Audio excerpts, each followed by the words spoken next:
What's going on, everybody? JB Wins, Dogon SS. We have returned once again for another stream on Conscious Approach on YouTube. Major shouts out to everybody who has been checking out our videos and engaging with the content, leaving those comments, hitting the like button, and subscribing to the channel as well. We are very appreciative of your digital patronage, and we do not take it for granted because we know how valuable of a commodity that your currency of attention is. So we don't want to abuse it, and we hope that we continue to provide content that you find of value, even if you disagree with it, because there can certainly be things that are of value to you, even if you do not agree with them. We're not always supposed to agree on everything all the time. A couple of housekeeping duties, as I always like to start things off with. Check us out on Amazon Music, Spotify, and Apple Podcasts if you would like to download the podcast version of the stream.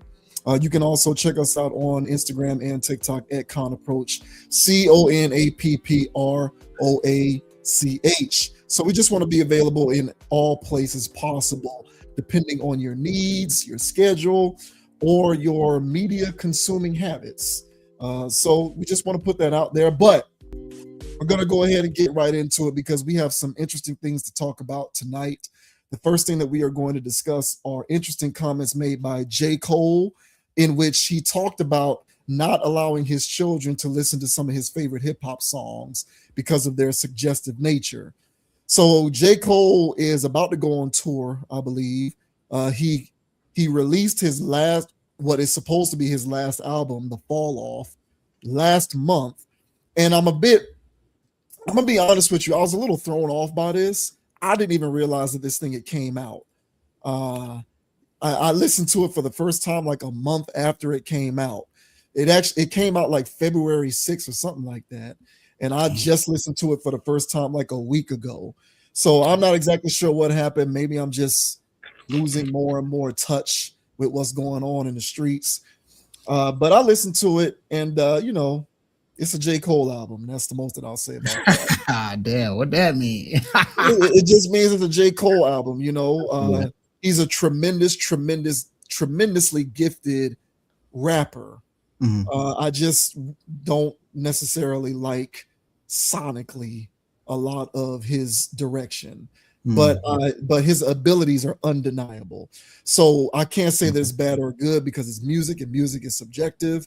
But if you are a J. Cole fan, I am pretty sure you are listening to it as if it were a classic. But J. Cole is talking about his tour, and he's doing press, talking about the album, and just doing interviews and giving his perspective on life. And recently he was a guest on an interview, and he talked about how he doesn't allow his kids to listen to his favorite music because of its content. So this says J. Cole isn't comfortable playing his favorite rap around his kids. It's sexual, it's violent. J. Cole won't play his favorite rap songs for his kids because of the subject matter. During the rapper's interview with Apple Music's Nadeska Alexis about his latest album, The Fall Off, that took place at his childhood home at 2014 Forest Hill Drive in Fayetteville, North Carolina, Cole opened up about the hip-hop his stepfather played for him as a kid and explained why he won't share the rap he loves with his children. I'm very grateful that I grew up in this house with my mom and eventually my stepfather, who had no regard for what the F I heard or watched. I got a stepfather that put me on to Pac at 6, 7 years old. Thank God, but I can't do that. Cole continued explaining that he heard straight gangster rap like Ice-T and Ice Cube as a kid via his stepfather. As much as he still values those experiences, he admitted that he's not comfortable doing the same thing with his own 2 children. I don't know if it's right or wrong. I'm not comfortable playing my favorite songs around my kids yet because the content is sexual, it's violent. Alexis, who said she has 2 little kids of her own, was sympathetic to Cole's plight. Check out Cole's comments around the 58:30 mark in the interview above. Elsewhere in the same interview, Cole revealed how the idea of a public apology to Kendrick Lamar after dissing him in 2024 came to him an hour before performing at Dreamville Fest. It hit me an hour before. Before that, I was stressing the F out. Then the moment for the idea came to me like a guide, and I lifted, and I got light, and I got excited. I got so excited because to tell you 3 or 4 days before that, it was like, oh my, nah, this is terrible. because I felt like I misrepresented myself. I felt miserable about it. So I'm like, oh my God, I gotta go on this stage and come out here and pretend almost. Like people think that I'm representing that.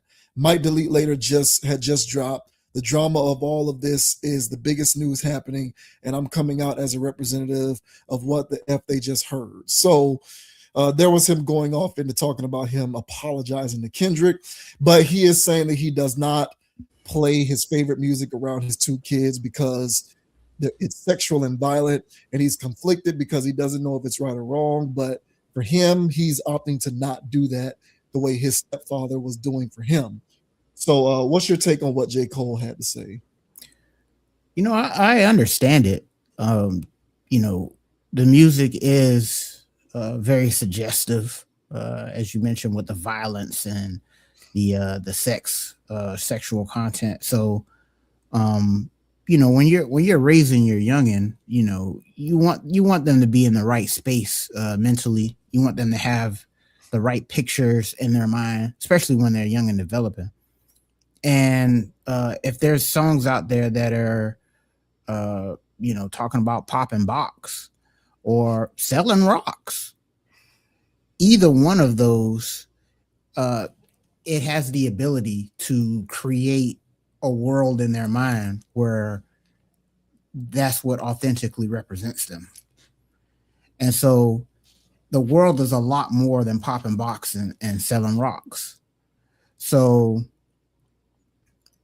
you would want your child to grow up, in those real sensitive years of development. You would want them to grow up with a more expanded variety of what the world is.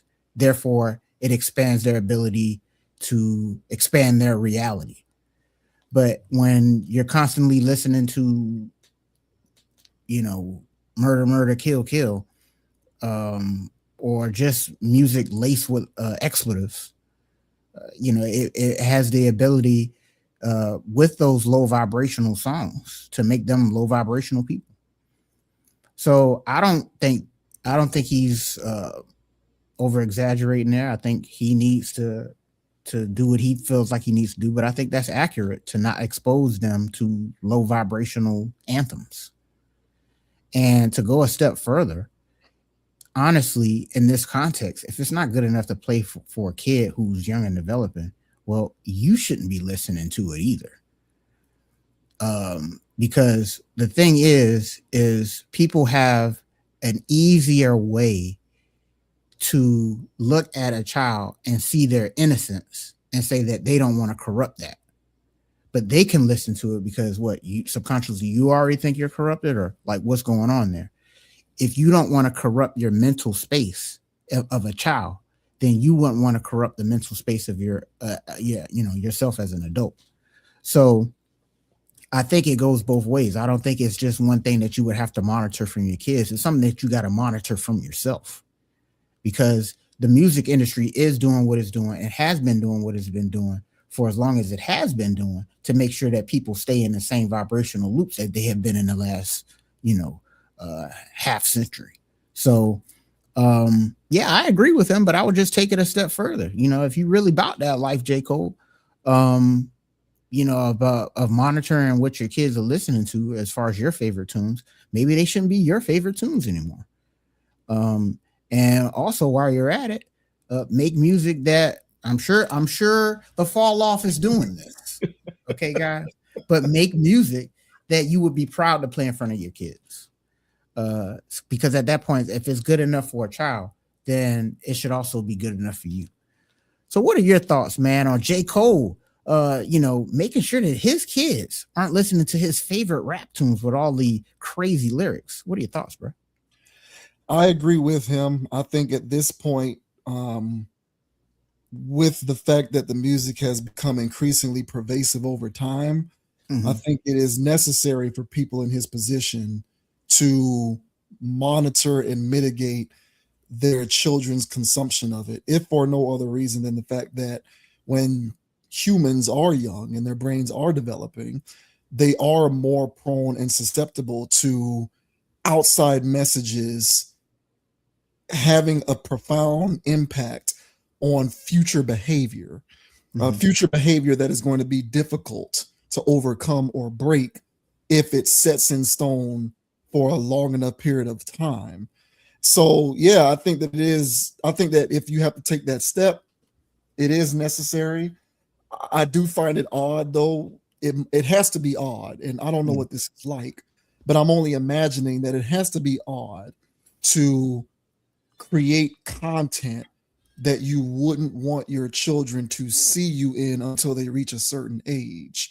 So I hear where you're coming from with that, but at the same time, that's not necessarily a criticism because you can apply that same metric to actors too.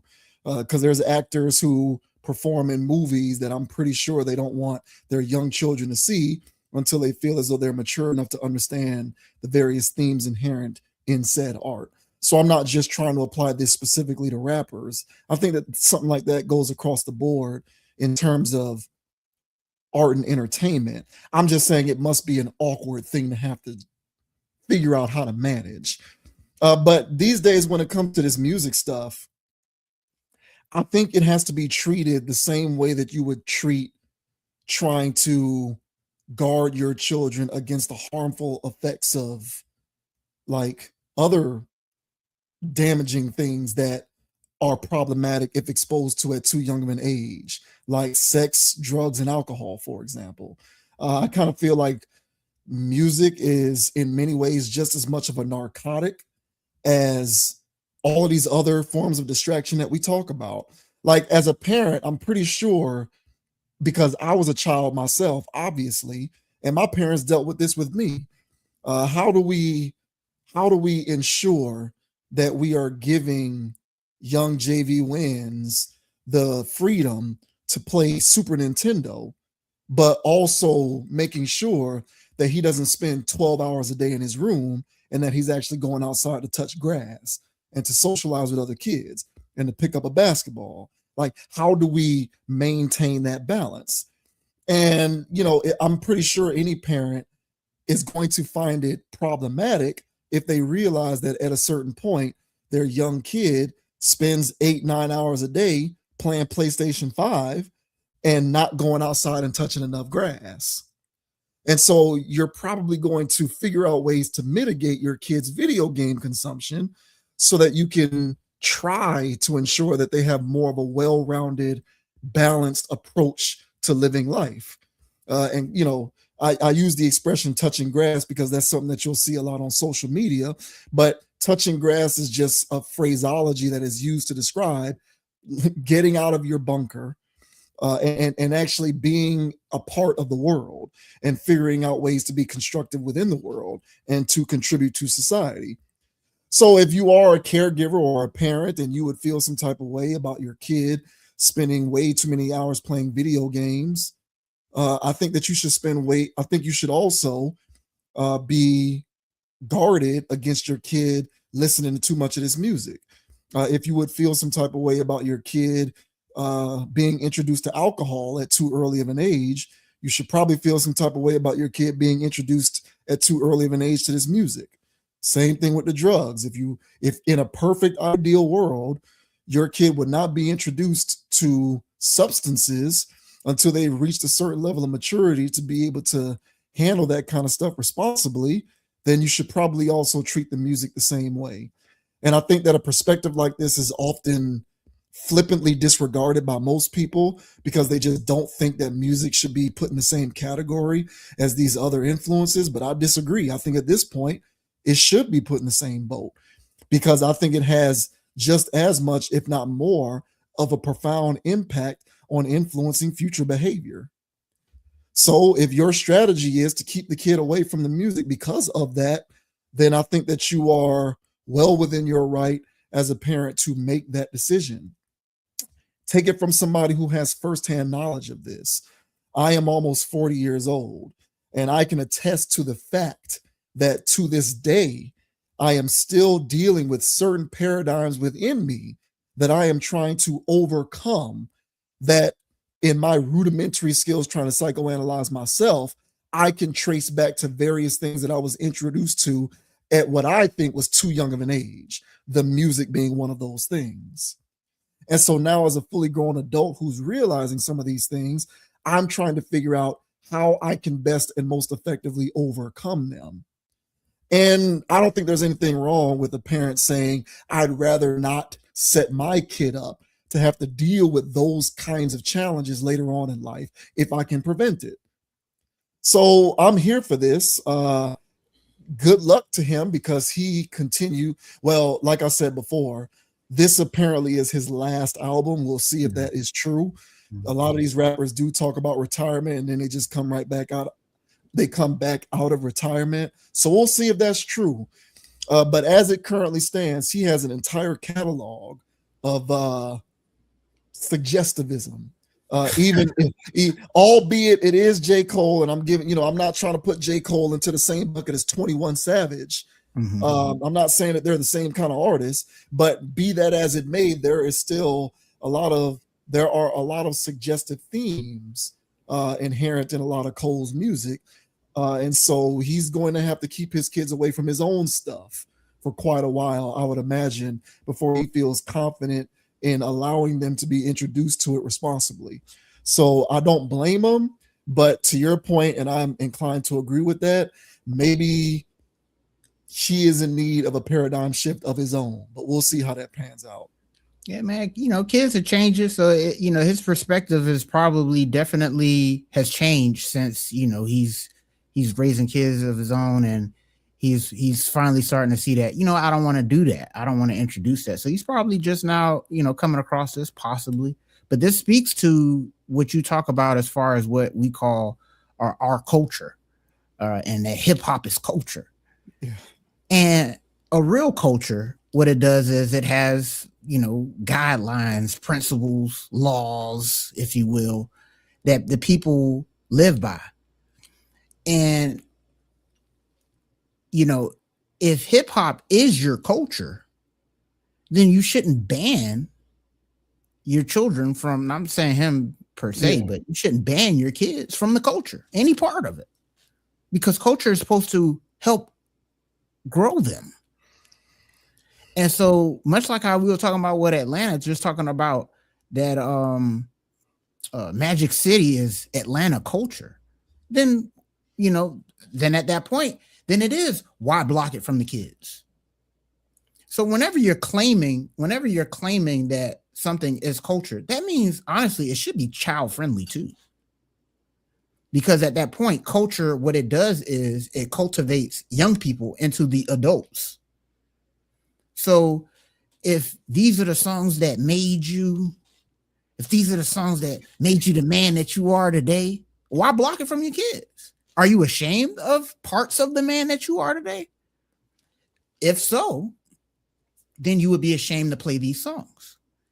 And if you're ashamed to play these songs, why are you subjugating yourself to shame on a constant basis? So I think that this whole conversation, it's interesting that, that people actually come to this, but this echoes what I be saying all the time as far as, this stuff is, we hold it too high up on a pedestal, and anybody can get it as far as criticism when it comes to what songs that they made.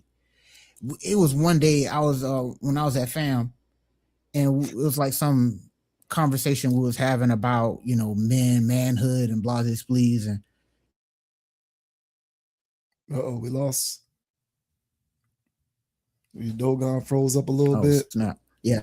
Oh, you back? You came back. Okay. Yeah. There you go. Am I back? Yeah, you back. Right, you back. Man. No, man. I was about to start filibustering. Start gerrymandering in here. God. All right. So, but yeah, like I was saying, like when I was at FAM, it was like a panel discussion type thing. We were talking about manhood or whatever. And the guy that was like running the thing, so there was somebody that was talking about Tupac or whatever. And they was just talking about how he's like the best of, when it comes to hip hop, because he would explain a lot of real life stuff. But then somebody interjected and it was like, yeah, but what about I Get Around and all these other things or whatever? And then, then it became a debate about that. And the guy that was running it basically saying that, look, we got to stop giving excuses and passes to people that are still that or have made or whatever with these anthems that are exactly what we're dealing with today. And so it's like, yeah, Tupac did all these other great things, but he also made that, and he was an industry guy. And it's at this point, because at this point, if I say this, that, you know, not that Tupac was an industry plant, but let's say I did say that. The amount of people that will burn me at the stake, yeah, say that I ain't black, I ain't hip hop, I ain't none of these things, because I would criticize Tupac. You know, how dare I? And it's just like, look, man, when it comes to would you let your whatever, like if you're building a whole new world and you're starting from scratch, I ain't bringing none of this garbage, this 808, none of this dopamine that they've been serving us. I wouldn't dare, you know. So classical music, other forms of whatever music, that stuff's fine with me. But all of this stuff talking about what's this? Like attachment, this fake love, selling drugs or hustling and all this other stuff and all this other whoop-de-whoop. Like all of these songs, so that includes R&B from the 2000s, the 90s, the 70s. Like all of that stuff's trash. I was playing, you know, reggae music. And, you know, if it's about revolution and stuff, I'm for that. But then there's also the songs out there talking about box, talking about love, you know, and not the regular infatuation. And I'm like, well, I can't listen to that. I don't want this being echoed around the house. So it's in every genre. So I say all that stuff to say is that when you're, you know, to tie it back into your point, I always talking about culture.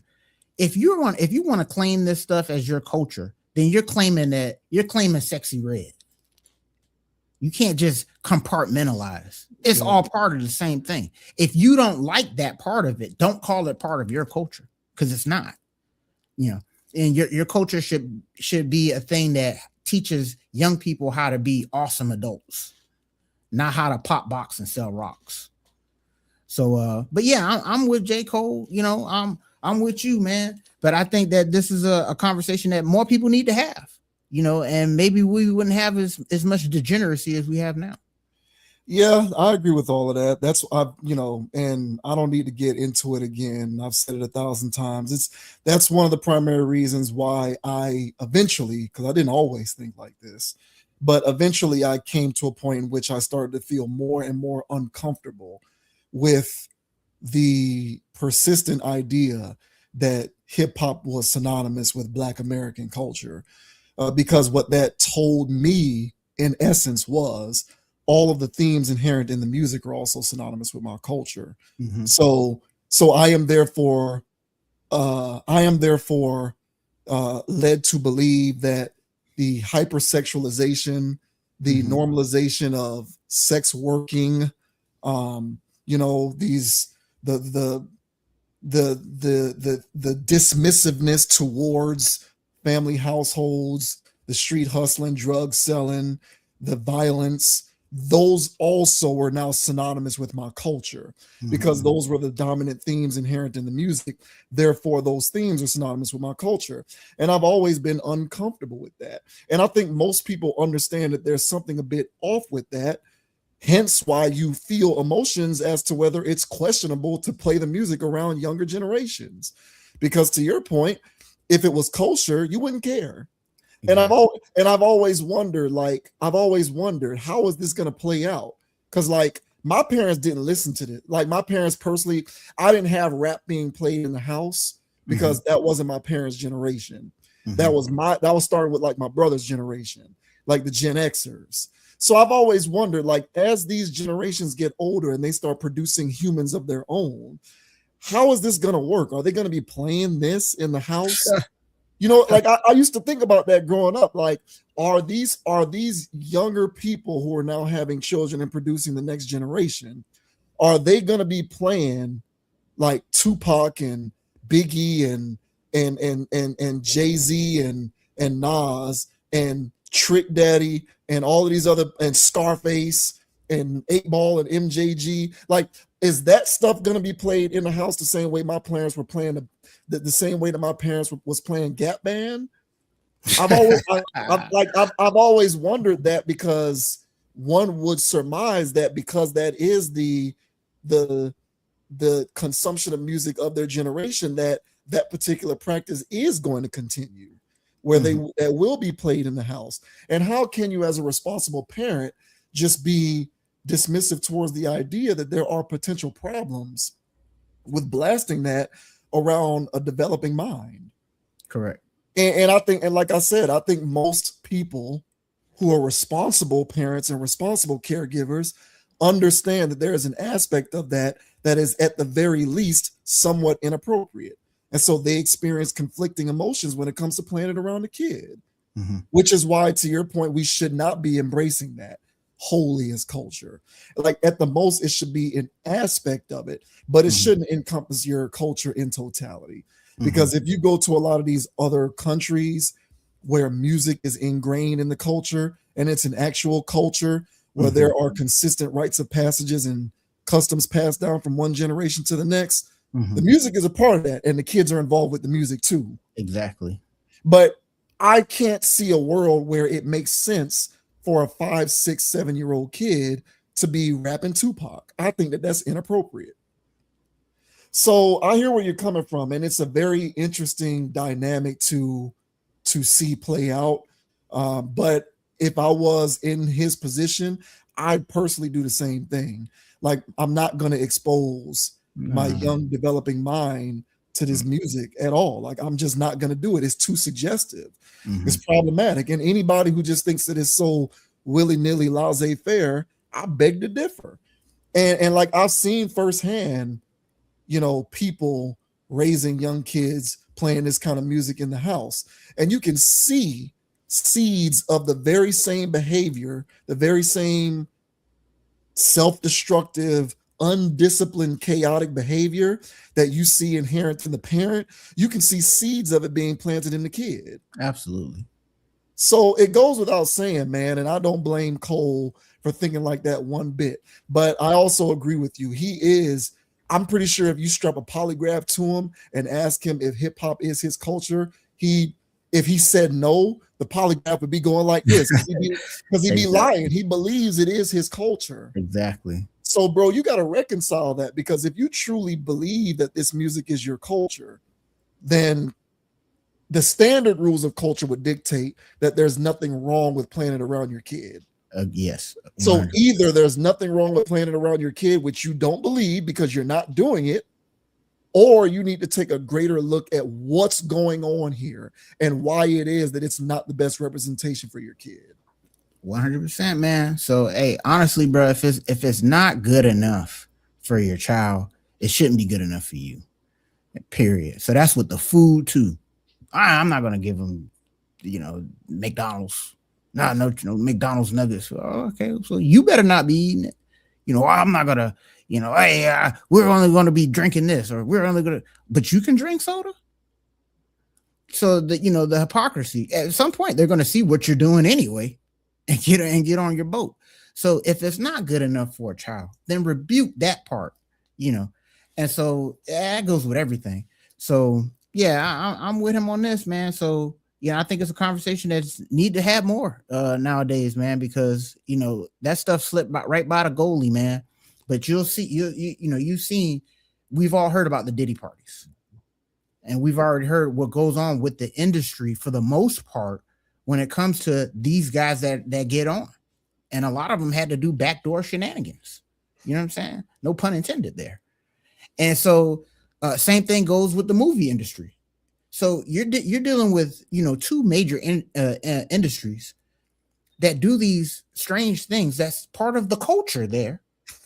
And then what those guys end up doing is they end up writing movies, TV shows, producing music videos, rapping, singing, the same type of cultural stuff they do in the back doors. And then that spirit gets on the listener, adult or child. But an adult knows that they've had these suggestions for their life, like you was mentioning earlier, and Not they want all to, of them. yeah, Not and they all of want them. to. Well, I know, Yeah. the ones that thinking, Right.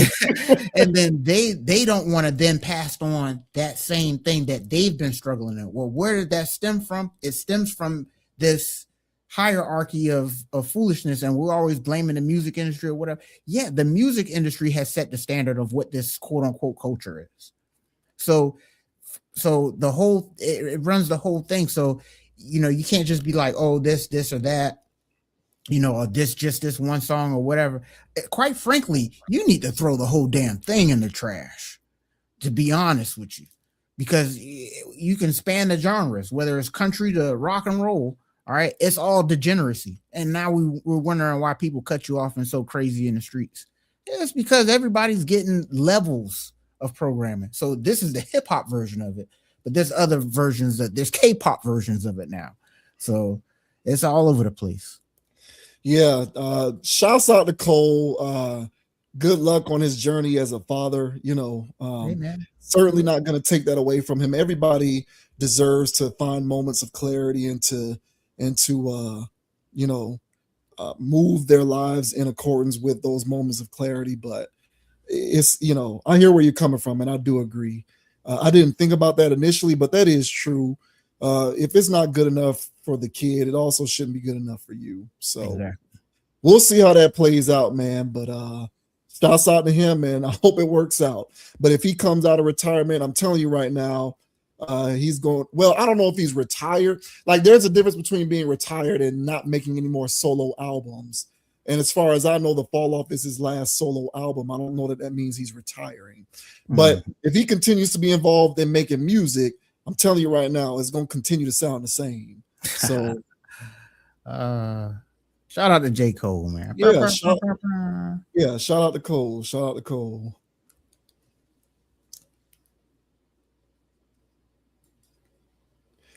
we move on to Judge Joe Brown, who had some interesting comments in regards to Michael B. Jordan winning the Oscar for Best Actor for his role in Sinners. Now, we talked about what was her name? Amanda Seales.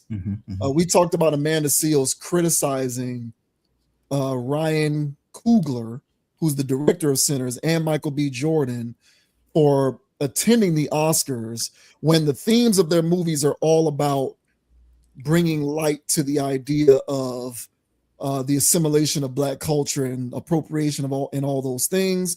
And then you go and attend an event like the Oscars, which essentially is, a beacon for those very same themes. So if you are against it, which is what the themes of your movie suggest, then why would you attend the Oscars? So that was Amanda Seales' whole point, and that got a dialogue going. And now Judge Joe Brown is also talking about him winning this award and the politics of the Academy Awards and all this kind of stuff.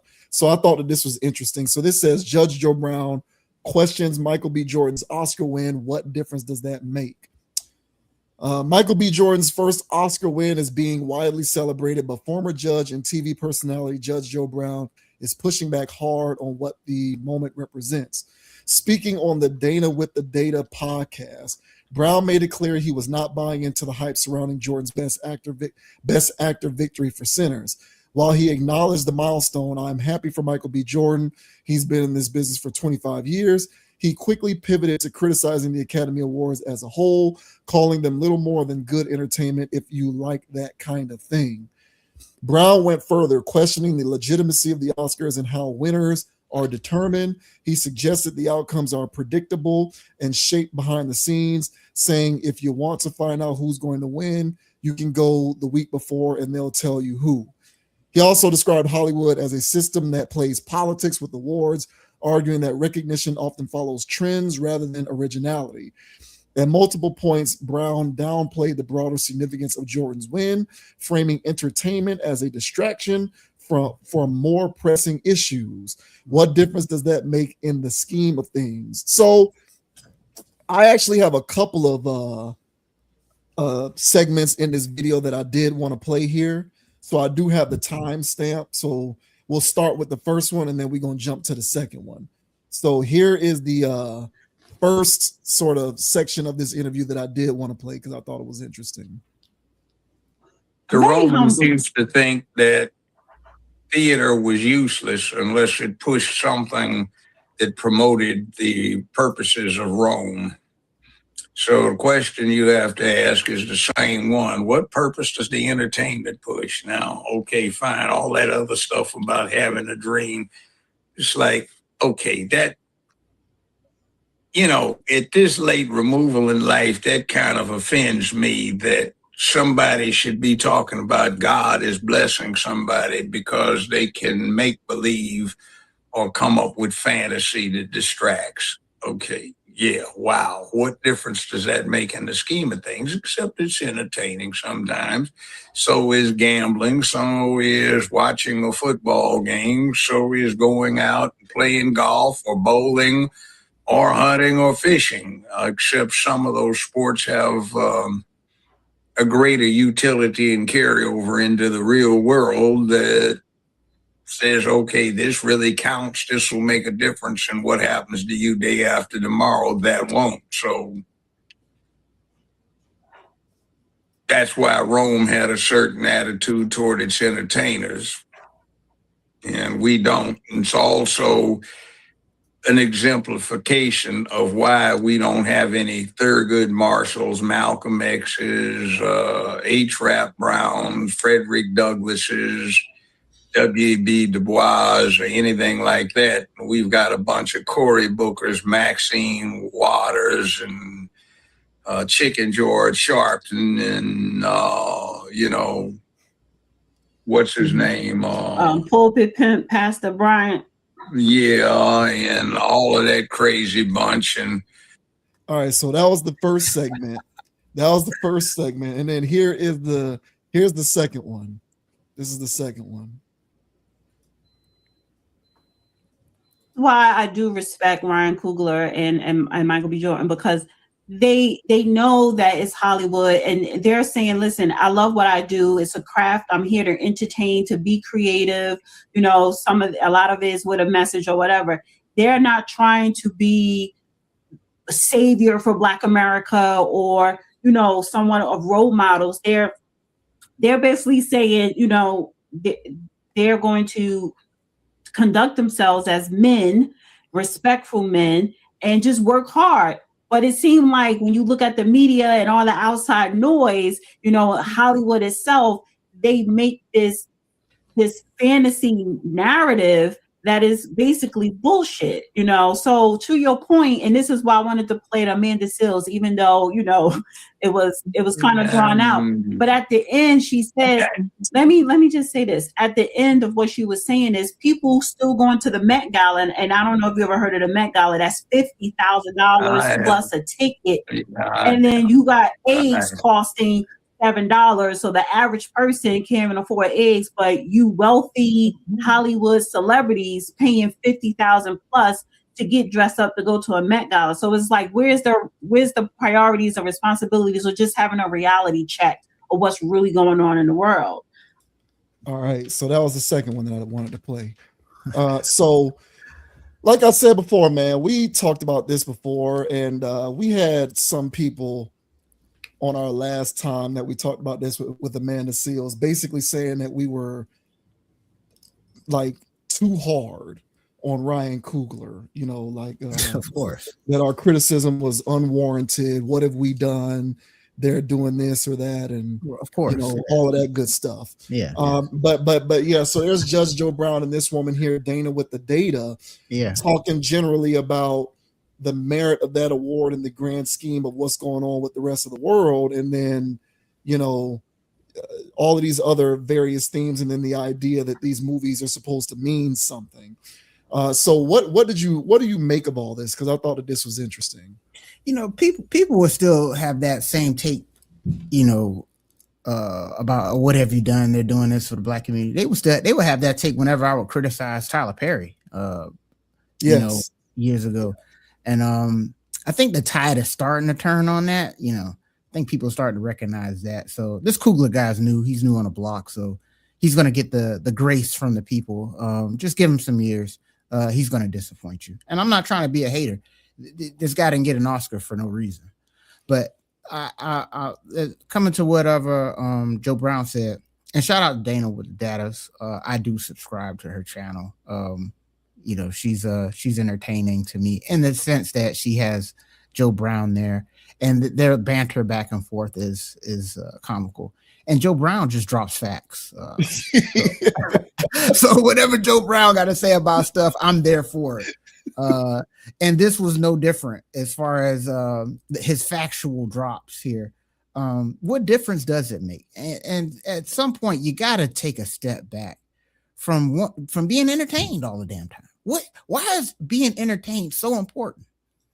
And, you know, part of the American culture of being a slave is that they told you that you got to be entertained all damn day, lest you ain't got nothing better about your, you know, life. You know, you're just a lame person. You always got to be entertained, and being entertained is X, Y, or Z. And then they told you what entertainment is. And so we hold these things to such a high standard. For what reason? Other than to be distracted. So I agree with Judge Joe Brown. It doesn't mean anything. These guys made a movie about racist vampires or something. And that's supposed to move me to be the best version of myself. I can't go for that. What is he doing for me? Oh, he's progressive. He's winning Oscars. He's best for, you know, I don't know if, you know, he's not the first guy to win it, black guy to win it, but, you know, there's this black movie that won all these Oscars. And it's like, what difference does that genuinely make? But it's that same imagery thing that black people have been conditioned to think actually means something. So that started with, you know, all the way back to certain images in civil rights. You know, we talked about sit-in energy before.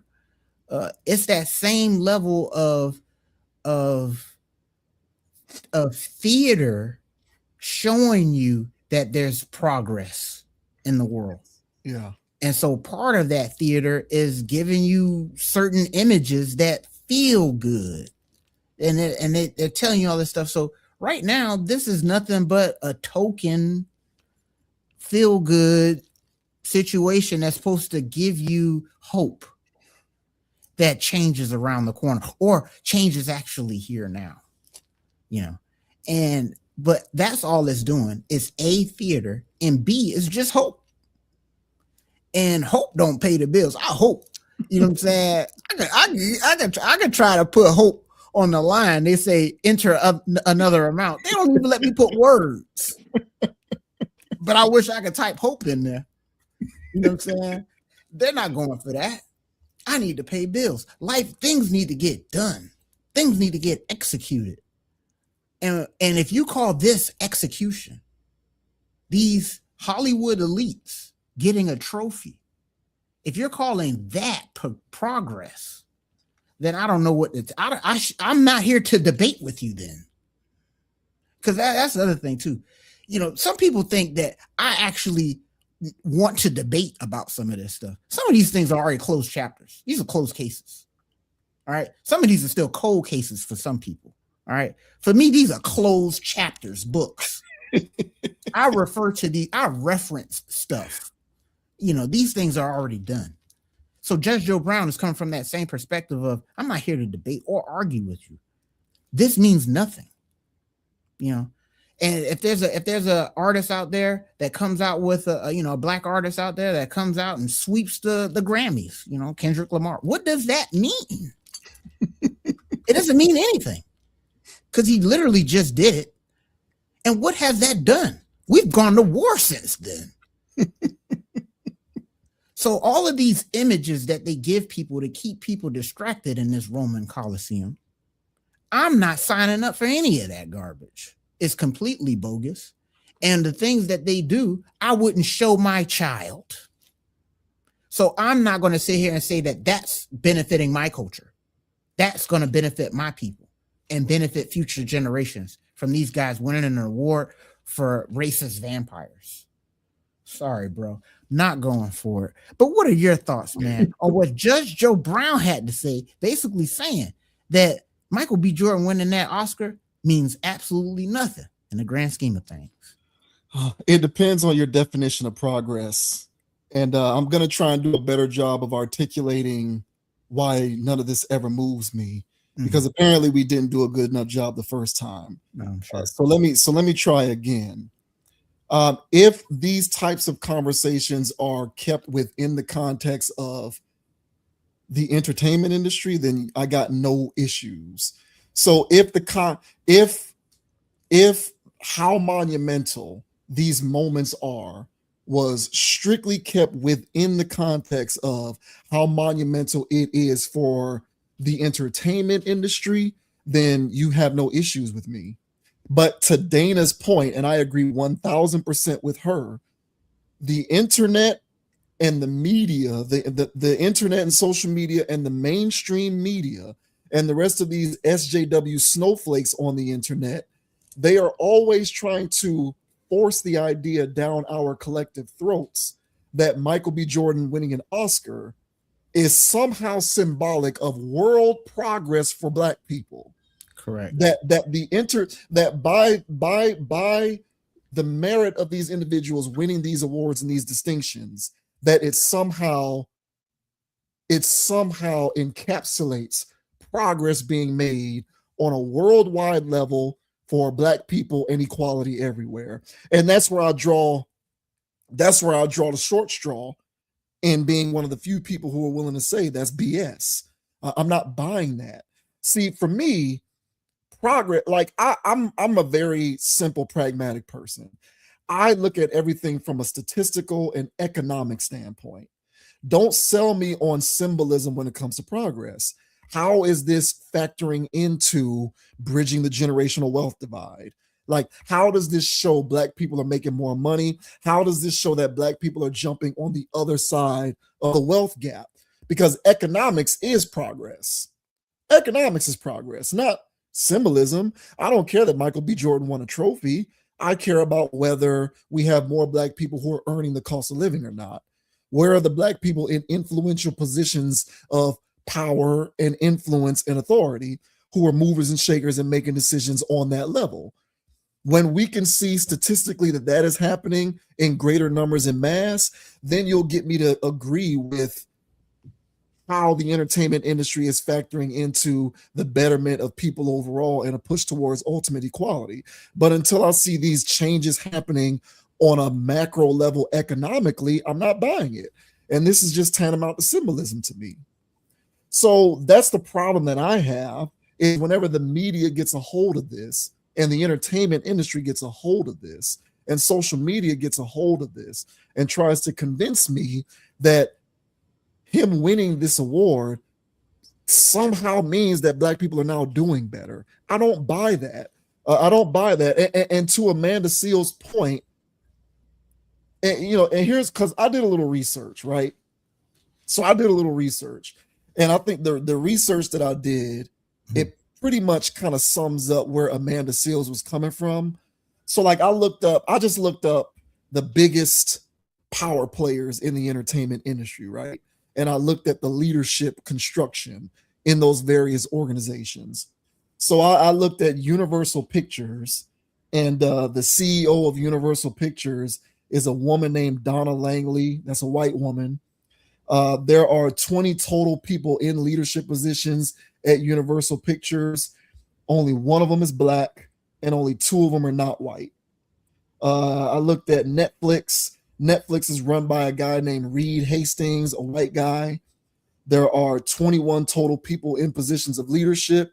One of them is Black, and his position is Vice President of Inclusion Strategy. So that person's job is basically to ensure that they comply with DEI policy. Disney has a CEO that goes by the name of Josh D'Amaro, who's a white guy. There are 17 total positions of leadership. Only 4 of them are not white, and only 2 of them are Black. And one of those 2 has a position of VP and Chief of Opportunity and Inclusion. And in Paramount, you have 14 positions of leadership. They are run by a guy named David Ellison, who's a white guy. Only 2 of those individuals are not white, and there are no Black people. in their positions of leadership at all.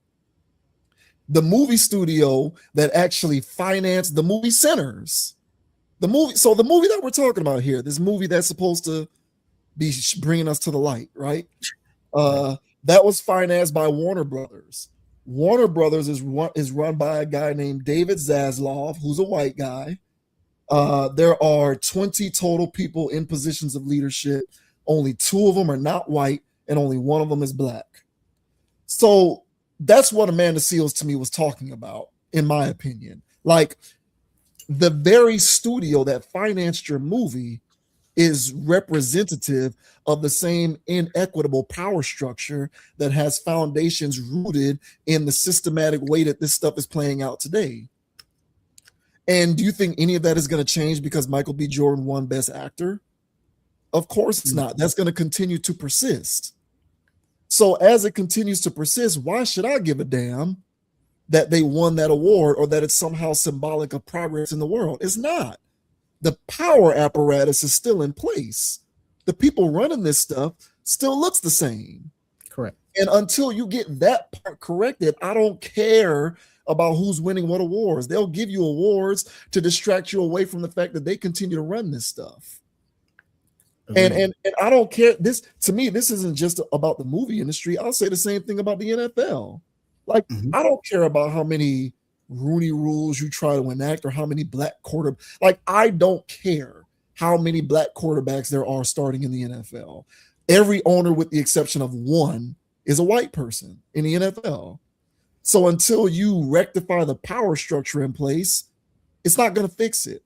Economics is the key to progress in this country, at least. Everything else to be damned. I don't care about anything else. I care about the numbers and the economics.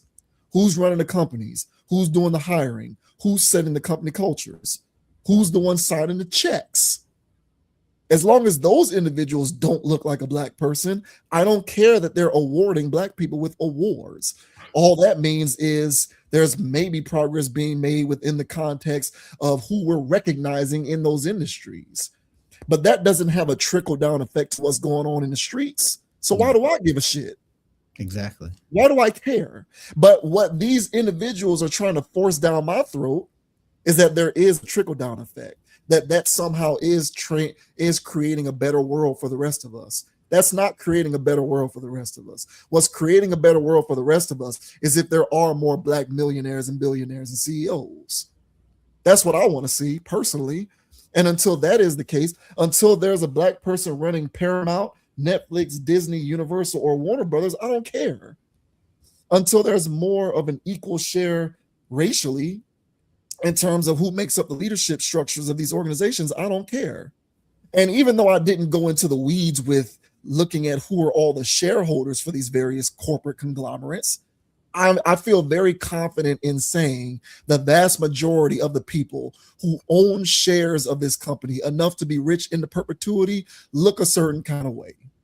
And that certain kind of way is not Ryan Coogler or Michael B. Jordan. And they're the ones who are making the most money. They're the ones who are the most free.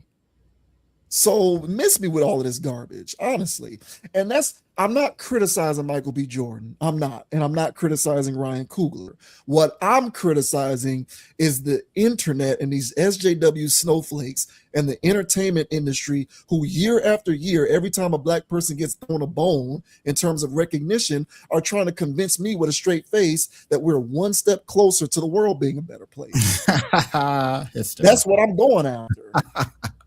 Keep it at the entertainment industry. Keep it at the movies. If you keep it there, then you'll have no qualms with me.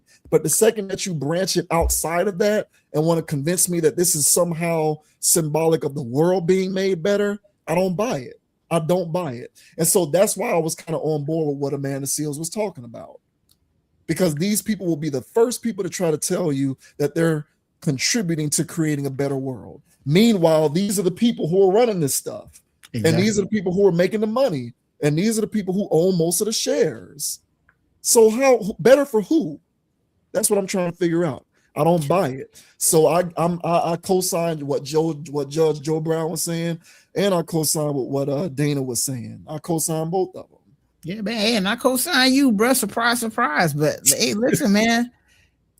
Just like how you was reeling off those, those diversity guys that are there for the diversity. That they can run it through the black at the office. And so he can go, yeah, this gets a thumbs up, that this doesn't authentically represent. It does authentically represent. Hey, we're missing an Asian in here or something. Like, that's that guy. That's his job. He's the token guy. He's the guy that controls the token algorithm for these movies and whatever, for all of those various networks or whatever. So the same thing goes here. Okay. They didn't always have the guy for urban development in these studios historically. This is a newer phenomenon where there's like, hey man, we gotta get people included because, well, they're getting unruly, and so we need to throw them bones, give them tokens, all that good stuff. So they would hire the one or two people on staff and put them head of, hey, they're chief of, right? And they're chief of this or whatever at that position. And so the same thing goes here at the Oscars. The Oscars was a little too, what's your word? Mahogenized for a long time, bro. So at this point, they was like, look, bro, we got to include some coloreds in here. And here you go. And they don't just win one or whatever. They be sweeping stuff and because it shows, hey guys, an award. And it's like, okay, but what? And here's the other thing. Who thinks this is prestigious anyway? Who told you that an Oscar was prestigious? Who told you that a Grammy was prestigious? Who told you that you're supposed to care about who wins those? People who don't look like them. That's who told them. And people that want you to be fully invested and fully distracted. So the same thing goes with Joe Brown was talking about with football, basketball, gambling, and all this other stuff. All of those things are part of the trap. Mm-hmm.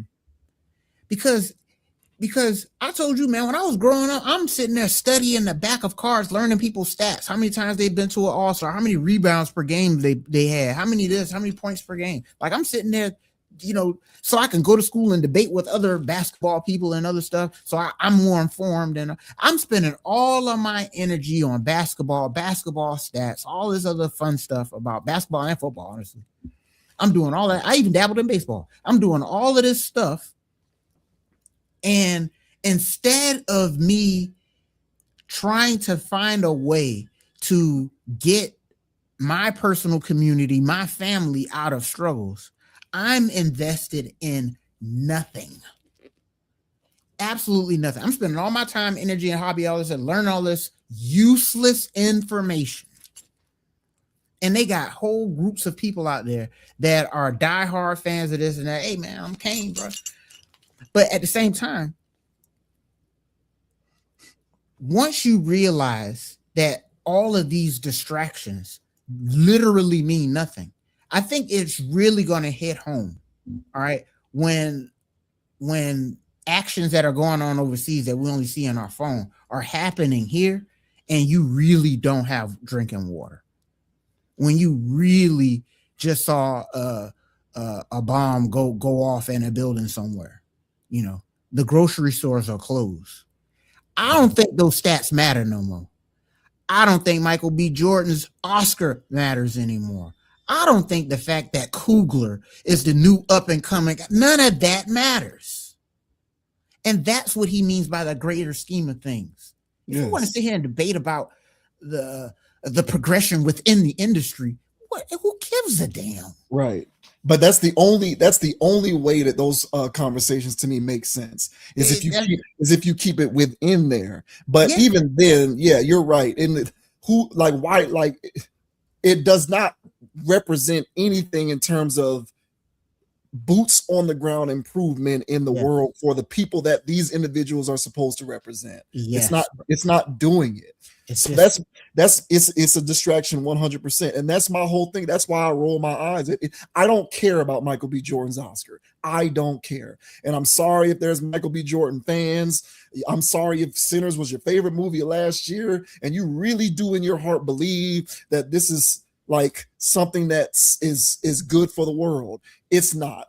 It's not. And if I have to be the one to break the news to you, then I'll be the bad guy. But it's not. It's not. Look at any statistical data on income earnings stratified by race.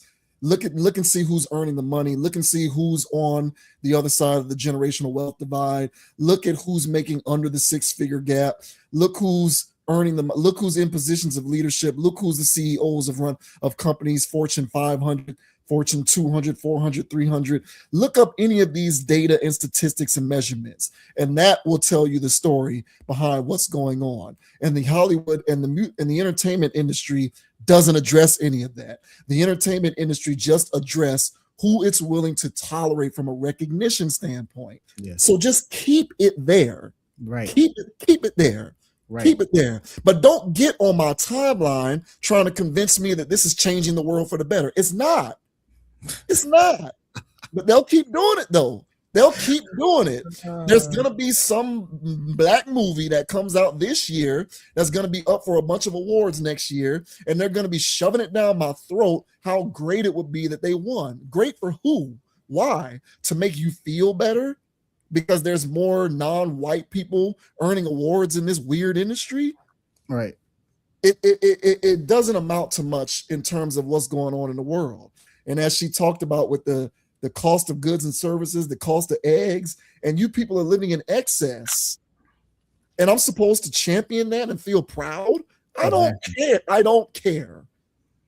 And to your point about the distractions, there's way too many people who care.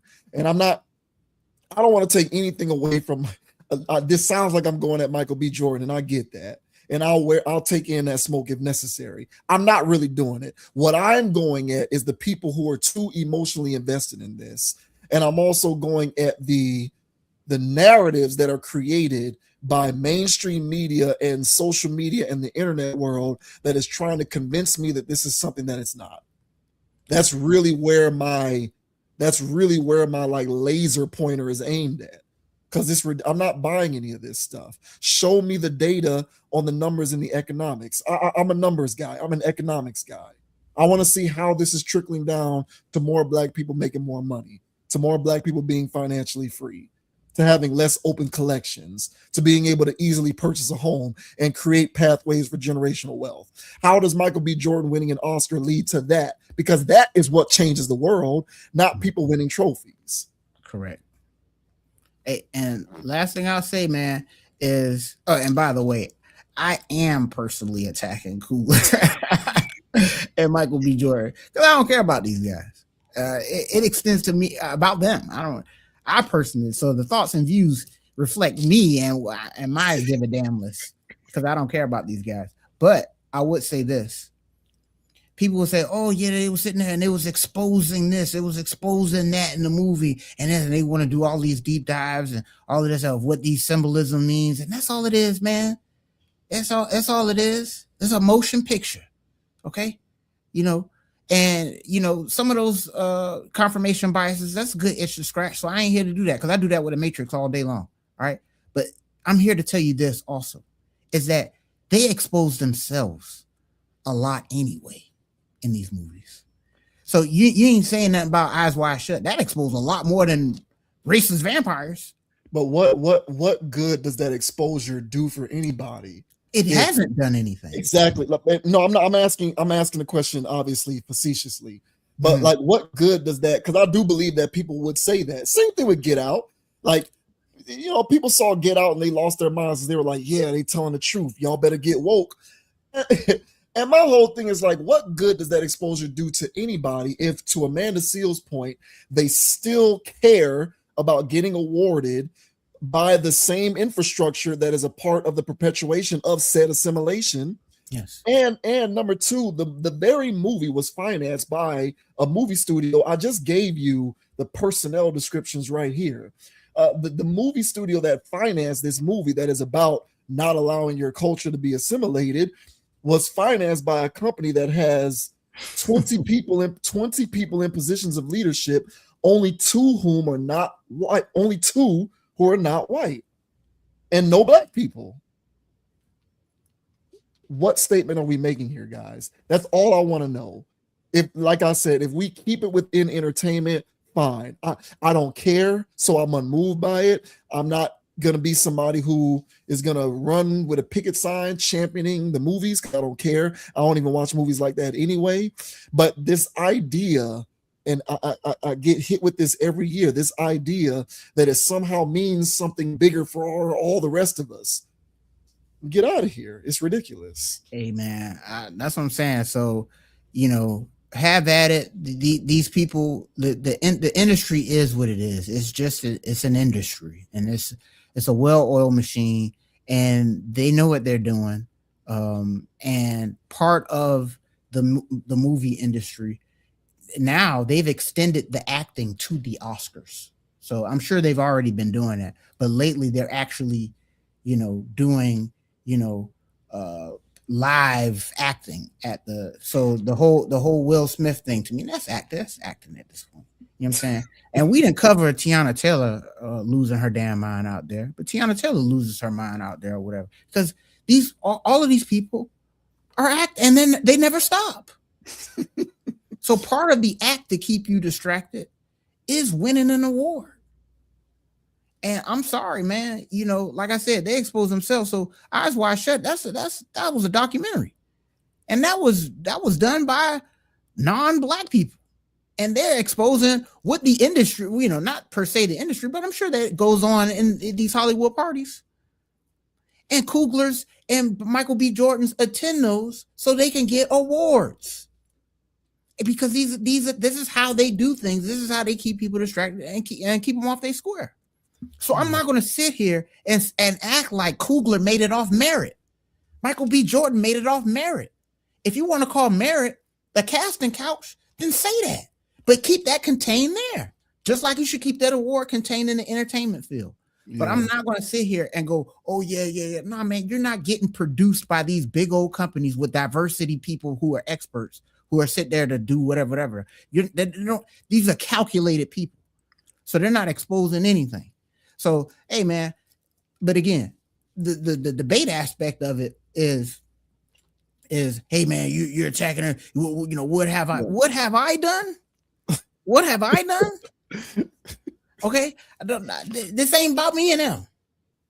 I'm on the internet right now doing what I'm doing. And you know what? There's people out there that either don't have the backbone or don't even have the mindset to see what I'm saying. And so that is what I'm doing. Yeah. So this type of mind control, this type of witchcraft that is going on, that got these people thinking that these types of movies actually move society, that type of witchcraft, I'm here to rebuke it and give people that already feel that type of way deep down somewhere the validation that they need to go, you know what? I wasn't tripping. No, you're not. All right. And so same thing with Judge Joe Brown and Dana. They ain't tripping. They see it for what it is. It's bogus. And low-key Amanda Seals. Okay. So, hey, man, I've said my piece, man. But hey, at me in the comment section. I'm here for the smokes. I ain't know people were smoking us out. I'm here for it. Well, it's just the few people who do want to chime in on that. It's just always instantly, you have no place to criticize them. You guys are wrong. You're biased. And it's like, whatever, bro. y'all are drinking the Kool-Aid. That this is exactly what we're talking about. You guys are drinking that Kool-Aid. It's similar to the topic that we discussed last week with Ari Lennox. And basically my point was, she's been conditioned and she's been told and informed what relationships are supposed to look like and feel like and sound like. People are largely informed on what progress looks like. And so they believe it and they internalize it. And anybody who speaks to the contrary is being a hater in some kind of way. But I'm just not buying it. And I've been on this. Like, I've been not caring about this for a long time, because I'm looking around, I go about living my daily life and I'm looking around and I'm seeing what's actually happening in the world. And I'm juxtaposing that to what I'm being told stuff like this is supposed to mean. And it's not adding up for me. Mm-hmm. So I don't buy it. And anybody who believes this stuff, to me, is following a fool's journey, in my opinion. And the Academy of Motion Picture Arts and Sciences, the institution that runs this thing, that awards these trophies, 15 people in positions of leadership, 1 black person, only a third of them, 5, aren't white, but only 1 of them is black. And I'm supposed to believe that there's all this progress being made. The entertainment industry itself isn't progressive in this regard. Exactly. So why am I supposed to believe that the world is also being progressed by the awarding of these individuals? It's you cannot get me to make that make sense. I'm sorry, I'm not buying it. But that's what I'm saying, and that's what this award is supposed to be. It's supposed to be pushing down and opening doors for those numbers to change. Yeah, okay. They've been saying that since the early 2000s. I've been hearing that garbage. All right, get out of here. I don't want to hear it. I don't want to hear it. Hey man, shout out to Judge Joe Brown, man. Yeah. The entertainment industrial complex exists for a reason. It ain't changing people. So just find another dream to sell me, because that one ain't gonna work.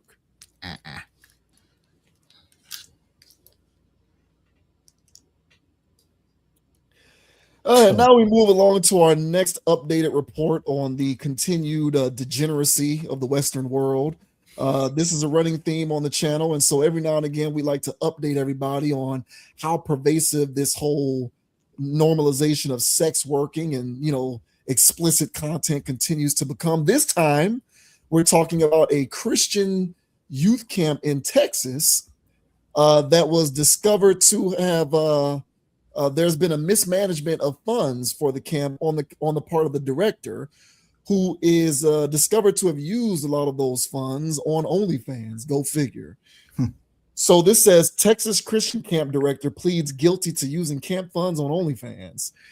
A former North Texas summer camp director has admitted to misusing funds from a Christian youth organization, and investigators have linked some of the spending to the subscription platform OnlyFans.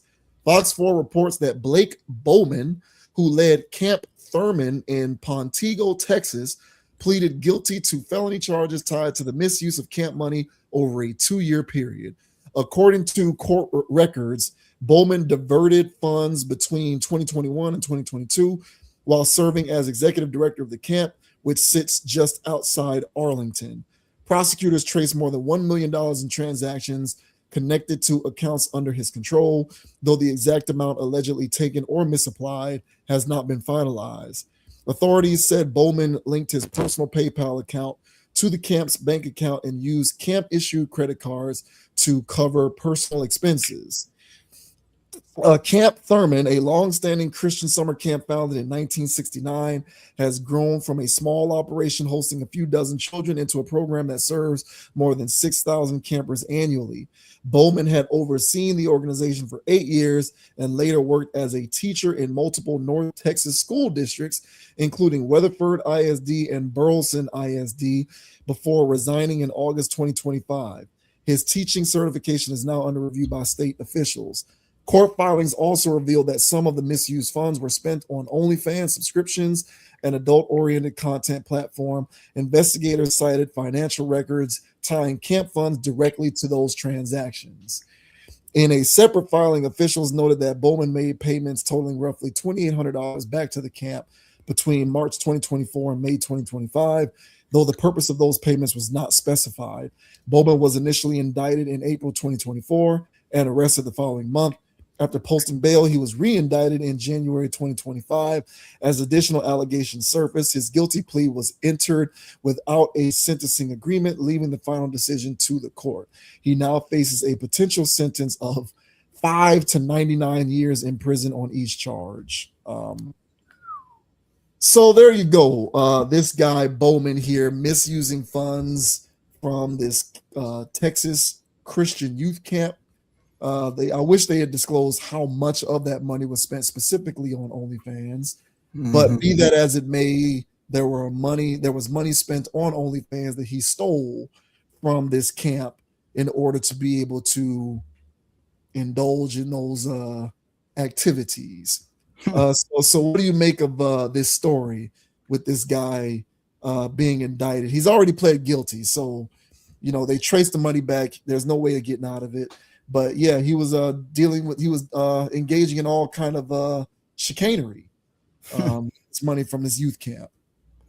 I mean, you've really got to be down bad as a person to be stealing money from a church event, a church camp. All right, a church camp for kids. Okay, like you really got to be down bad to be stealing those funds. All right, racketeering for for OF love. Like this has to be. I mean, and honestly, he's not the only guy that's doing this, which is also crazy. That's also just stealing money from their job or using the job's credit card or whatever to look at booty. So to me, this just speaks to how down bad people can potentially get when it comes to their addiction. Because if you have an addiction, but you have a free addiction, it shows. But you don't have the financial. You're not financially strapped. But when your addiction, you have to pay for it. Then you may have the tendency to act like a crackhead and steal from loved ones or even a church camp for Christian kids. So this guy here, unfortunately, is just a microcosm of the levels that this addiction has on people that they have, and also the fact that this is a version of that addiction that many people have. But this is a version of the addiction that you really pay for month over month. You have a subscription to your addiction. And now we see that they operate no different than a heroin addict. Because be damned, take the money from the kids. I'm sure watching it on the campgrounds. Yeah, for sure. You know what I'm saying? Just so doing the whole 9 yards. So yeah, man, I think that this is we're going to see a lot more of these, unfortunately, and especially once it expands out to the actual bots. We're going to see different levels of debauchery that we never even thought of. And honestly, I would have never thought of this. But here we are. But what are your thoughts, man, on this this Christian camp? This guy stealing money from the camp itself, all right, to pay for OnlyFans. What are your thoughts, bro? Yeah, I think it's pretty disgraceful, but what else is new? This is just a running theme of the channel. So whenever I come across stories like this, I'm just gonna broach it because I want to chronicle.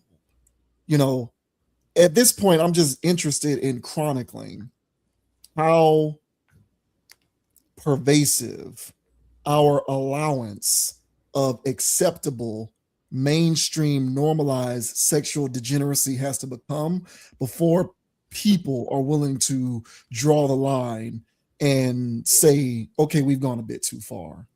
Because thus far, we haven't gotten there yet. Right now, we're still at a point where everybody's just like, hey, make your money, do what you do. Who cares if it's sex working or sexual degeneracy? You get into the bag, do what you want to do, what you do. Mm-hmm. We're still at that point. We're still at a point where a parent of a toddler child can advertise her OnlyFans on her car and take her toddler child to elementary school. And when the elementary school says you're violating our code of conduct, you cannot drop your child off here with that on your car unless you are willing to remove it or park elsewhere and walk your child to the school. We are still at a point in modern history in which that woman feels like she was disrespected because you shouldn't be telling her that she can't advertise her sex working fan site on the side of her car as she drops her kid off at an elementary school. So clearly, we have not reached the point where this has jumped the shark. We have not reached the point in which this is beyond the pale. So I'm very interested to continue to chronicle these stories until we've gotten to a point where we have collectively as a society decided, okay, that's one bridge too far. And this, of course, also does not represent that one bridge too far. You know, the camp director of a Christian youth camp siphoning off money from the camp to pay for OnlyFans. That is also not a bridge too far.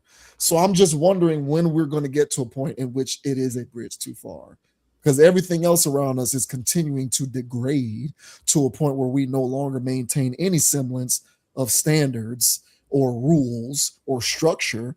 We just want to live in a complete and utter state of anarchy because everyone wants to be able to just do whatever they want at any given point without having to adhere to any modicum of decency.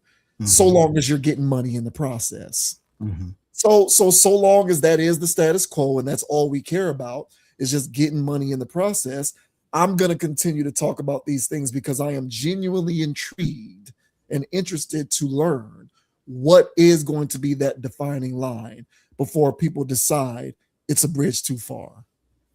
Yeah, man. And this kind of ties into the conversation we was having about culture. And you know, because that teacher, for instance, that was having the OnlyFans on her car or whatever, and was repulsed by the school having an issue with it. That woman is operating under American culture.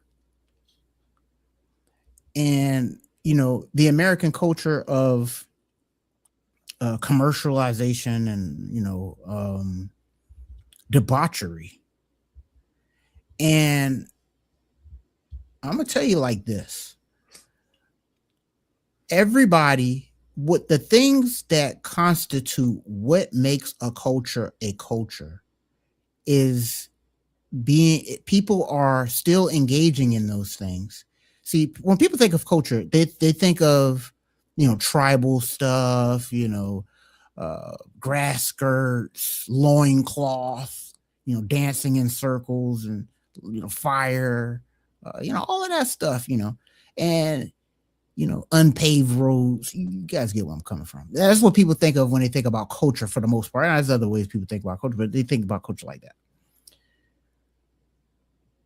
Societies that have actual cultures realize that people need community guidelines, structure, and structure. And so in that structure, there's things that people that they realize at this stage in life, people do this. So let's do this to counterbalance that, so they don't become those kinds of people. So that's what every culture did. And so you'll realize that, oh, this culture does this, but it'll be cultures that's not even connected, and they still have various rites of passages for certain ages, for people to do this, people to do that, because in each of those areas, they realized those people needed that. Okay, great. So now that we have that context, just because America doesn't do that overtly doesn't mean that America doesn't have a culture where they're introducing stuff to people at certain ages, that there's certain rites of passages that America has for people that they're doing at certain times. And what that has done is it has created a culture of people who are now in their adulthood, okay, or immediately hit adulthood, and now their rites of passage is starting what you call it, a sex worker page. You know, they're telling men that as soon as you get money from a job, to buy stuff from a sex worker page. So it is part of the culture. And American culture is just to consume, period. And so the result of it is that men are consuming, but what are they going to consume? They're going to consume what women are selling. And I've mentioned on here on numerous occasions of a man that is on down bad mode, okay, and he's just completely lust filled, okay. That guy will buy sex, and so buying sex comes from actual purchase, online thirsting, okay, whatever, you name it. It comes from, just paying attention to a woman that's not yours, overly lusting over a woman in public. You're buying, bruh. So you're out of pocket. And so a woman who is off balance, she's not going to buy it. That's not their thing. Their thing is selling it when they're out of pocket, when they're off balance. So we have a culture of women that are off balance and a culture of men that are off balance. And they are being conditioned to do this by the songs that J.Cole don't want to play for his kids, A. All right. Coogler and them is making in movie theaters, B. And then people grow up with these things, these complexes. This woman can't figure out why she can't stop twerking.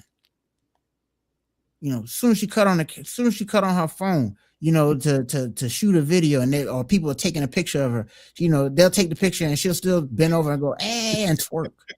She can't help herself. She's lust filled. She has to sell sex even if there's no men around. So the point is that this is American culture. Get comfortable with it, ladies and gentlemen. All right. But me personally, I rebuke it. I rebuke this because this is what they sell to people as far as what culture is and what you need to be doing. So that's why it's being normalized so aggressively, is because this is the new wave of people that these industries are interested in keeping us as. Well, it's also a substantial part of the general economy. Like at this point, because of how technology and the internet has made it so much more easily accessible, because you think about things like Apple Pay and things like the Apple Wallet and two-factor authentication, all of these various developments in technology have made a lot of these vices far more accessible. Yes. And since they're far more accessible, they're far more easily consumed. And if they're far more easily consumed, more people consume them, which means more people spend money, which means it directly impacts the economy. And if it directly impacts the economy, there's no incentive whatsoever to stop it from continuing. So there's the economic impact of it. Like mainstream sex working is an entire economy unto itself now. Yes. And so that as it continues to be an entire economy unto itself, it literally pays to ensure that it continues. But it's an affront to people's moralistic sensibilities. So at what point do we draw the line on that? There's going to be a point I believe there's going to be some point in the future where things are going to come to a head. We are going to experience a nexus event in which we have to decide as the human race, the human species. And I know at this point we're grandstanding, or at least I'm grandstanding at this point, and I understand that. But I do believe that we are going to reach a nexus event in the future in which there's a fork in the road, and we are going to have to decide, truly forego everything that we believe in morally, principally, ethically, and just pursue money and economics at all costs, or go in this other direction in which we decide that things are a bridge too far and we try to dial it back for the sake of our own collective preservation. That'd be a hell of an event, bro. That's what I'm saying. So the way that it's looking right now, it's looking like we are going to take the right path, which is money, economy, GDP at all costs. Yep. And we'll let everything else, we'll let the chips fall where they may everywhere else. We don't care. Yep. And so this is a part of the social deconstructive movement. This is a part of the aggressive normalization of sex working. There are going to need to be rules created in the community guidelines at these youth groups that explicitly detail how you can interact with sexually explicit content, which previously was a measure that you did not have to consider because it was understood generally we don't have to worry about that because no one's going to do that here. Well, no, people are going to do that here now. 100%. Yeah. So you're going to have to develop some kind of structure if you care enough about keeping it out, because if you don't, it's going to be in there. So, look, man, I do believe that there is a balance to be struck between being a capitalist and being somebody who cares about maintaining order. I think there is a balance there. I believe that personally. No. I know I'm a die on that hill apparently, because I do believe that. Okay. But look, the world clearly disagrees, because the world is saying the more we care about structure, the less money we make. So we're going to continue to break down all forms of structure so that we can continue to make all of the money. And that's what you see here. Yeah, man, it's this is what it's been, bro. This is the evolution of what we grew up being exposed to. The stuff that you were talking about, the J.Cole stuff. It just evolved, bro. Yeah. And so they've been pushing the envelope since I was in elementary school, dog. Like it got to a point where I'm sitting there watching regular network television with sitcoms that everybody loved to talk about how it was so wholesome and all this other stuff. And they was having themes and conversations in there where I felt like, damn, they keep pushing it, they keep pushing it. Then, I'm watching all this other stuff. And then, they're saying different words that they never used to say before, more explicit, more adult themed things. And I said, well, damn, they keep pushing the envelope. Janet Jackson get her thing ripped off at the Super Bowl, and there's been stuff where it has been grooming us to be here, to the point where, well, yeah, you could be a sex worker, have a website, get paid to do it, meet clients, record it, but you ain't doing nothing. What? And she's a school teacher. You know what I'm saying? Oh, she just show feet. This is where we're at. And it got there from constant envelope pushing. Sure. Yeah. And so this is the fruits of that tree. And so just imagine once these seeds get into the ground, what those fruits are going to start looking like. So what's going to cause that Nexus event that you're mentioning? I don't know, but it's going to be hella explosive if it actually gets to that point where people go, you know what? Let's have principles now. No, I'm not saying that. I'm not. I am merely theorizing that the Nexus event is going to occur. Okay, I'm not theorizing which direction we're going to go. I said I believe. Oh, yeah, it's on the way. The way that it's going, people are going to take the blue pill. Is what I'm saying. Okay. Excuse me. The way things are going, it looks like the choice will be made, and the world is going to just take the blue pill. Yeah, I am just theorizing that the Nexus event is going to take place. Like there's going to be something that happens that makes people go, well, is this too far? And the result that ensues after that is going to be the point of no return. That's I got you. It's going to divide the room. Yes, it's going to be a firm line in the sand. Yeah, and from that point moving forward, there will be no more inflection points. That's going to be where we are. Then at that point, bro, OF is the it is the line now. This is what I've been saying. So when I say things like I foresee a future where you can attend a 4-year university and get a graduate and get an undergrad degree in sex work, online content creation. I'm not joking. I mean that. Why not? We're already at a point in which we've already dumbed it down to the point where it's just a side gig now. It's not really anything that invokes any kind of shame. Like I told you, bro. Like, and the thing is, look, like I halfway don't blame the women, practically speaking, because why go through the work of getting a real estate license or getting a license to sell insurance when you can just pop box on the internet.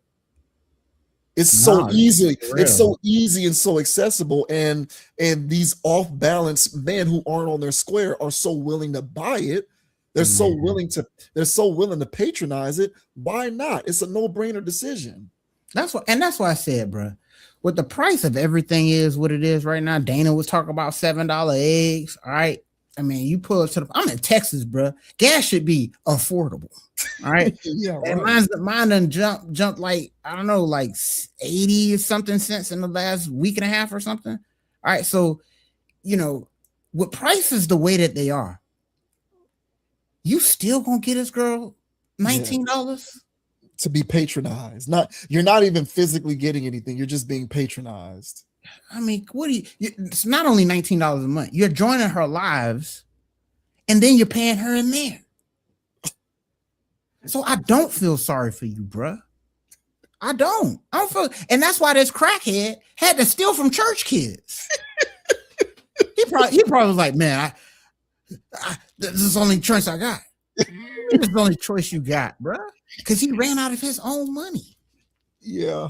Because that's what I'm saying. These times are so hard. These guys aren't even going to give up their addiction to keep paying it. So then they're going to rob Peter to pay Tatiana.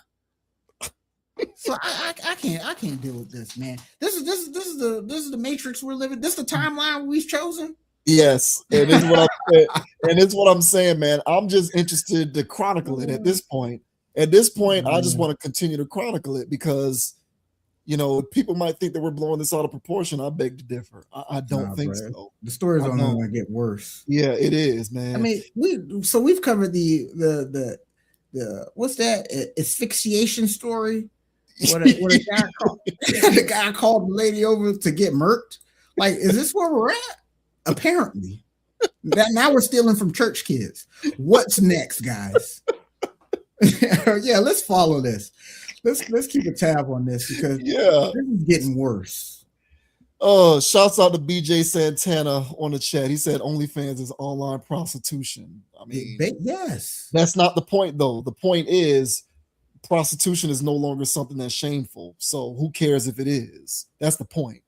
You know what I'm saying? He's right. I agree with him. It is, but the underhanded, seedy agenda that is being aggressively and effectively pushed is what's wrong with prostitution. Look, man, I think we're cooked, but I'm just here to chronicle it all.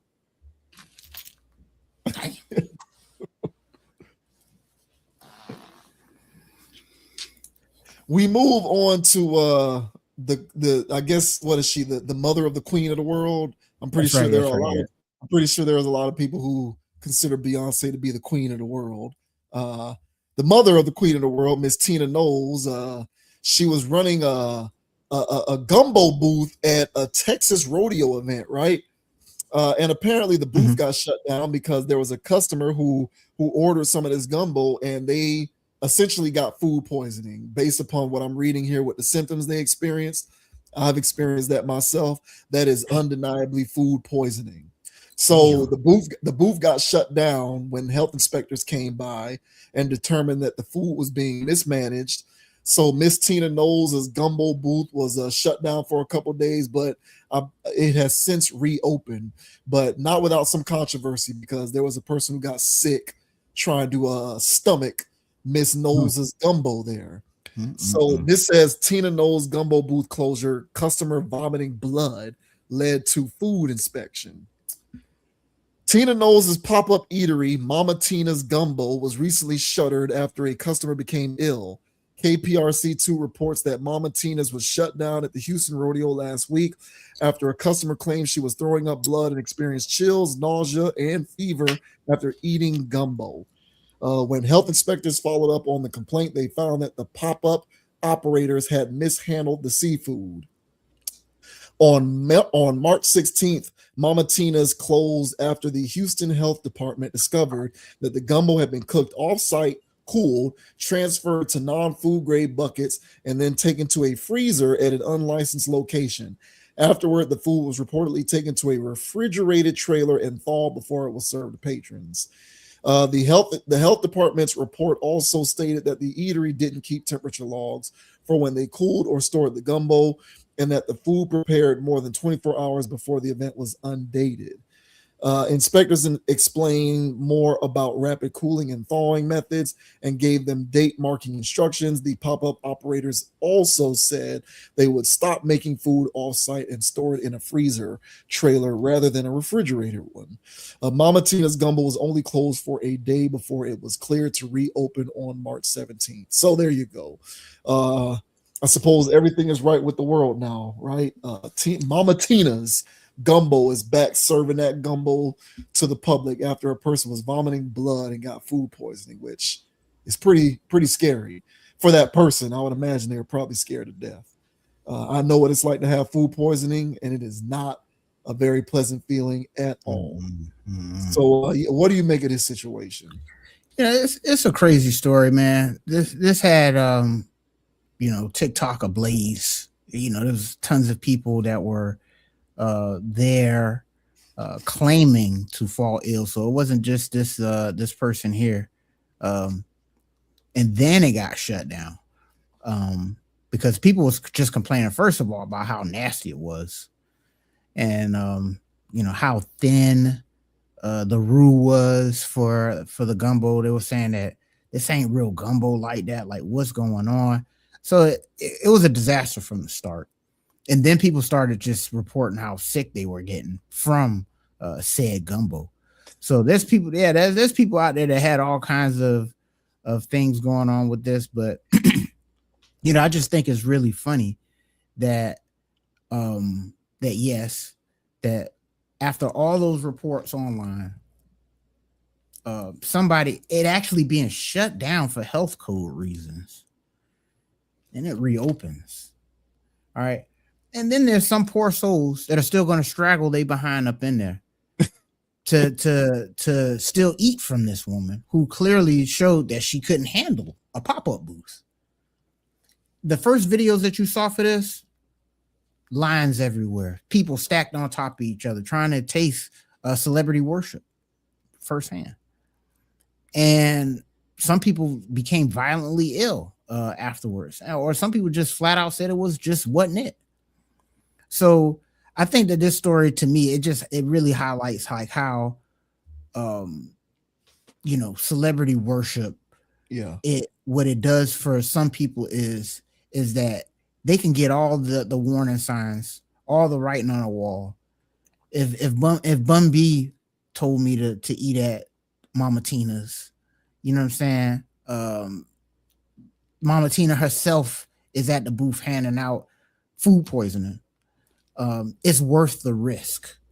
To me personally, I think it was a disaster from jump. Nobody really, I didn't hear a good review from it. So, and I just saw images of the actual gumbo. This ain't an image of the gumbo itself. This one looks a little bit more robust, right, than what she was serving. She was basically serving, you know what I'm saying, like a bowl of noodles type of thing, where it was just water and things sprinkled in there. So, hey guys, if y'all willing to spend a ticket on food poisoning, so be it. But me personally, I just think this is a wild scene. But what are your thoughts, man, on the Mama Tina's getting shut down and then apparently being reopened again after somebody was violently ill? What are your thoughts, bro? Yeah, it's interesting. I didn't think about the celebrity angle of it, but I do think that that's plausible as I give it more thought. I do think that, certainly the interest in it was driven by who she is, of course. But I also think that, only being shut down for a day, listen, I worked in a restaurant for 10 years. So I know all about proper food preparation and all of this kind of stuff. I am well aware of what they observed as mishandling of the food because I dealt with that personally. You're not supposed to allow heated, like cooked food that's been refrigerated shouldn't be sitting out at room temperature for too long. it will enter what is called a danger zone, in which it is susceptible to like bacteria and all kinds of other stuff. You're also not supposed to cook something and merely refrigerate it. It should be frozen unless it's going to be consumed within the allotted next couple days. But for an extended period of time, live food like that being refrigerated does eventually accumulate bacteria, which is the importance of properly dating food so that you can know how long it's been refrigerated, which is wild that they weren't dating any of this stuff.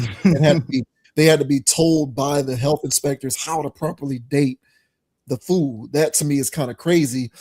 I'm wondering, what are the standards for getting something like this off the ground? Because like, you have to be able to pass all of these checks before you start serving food. So for them to have made it for this booth to have been at this rodeo, despite apparently not passing any of these basic requirements for food handling, is something that strikes me as odd.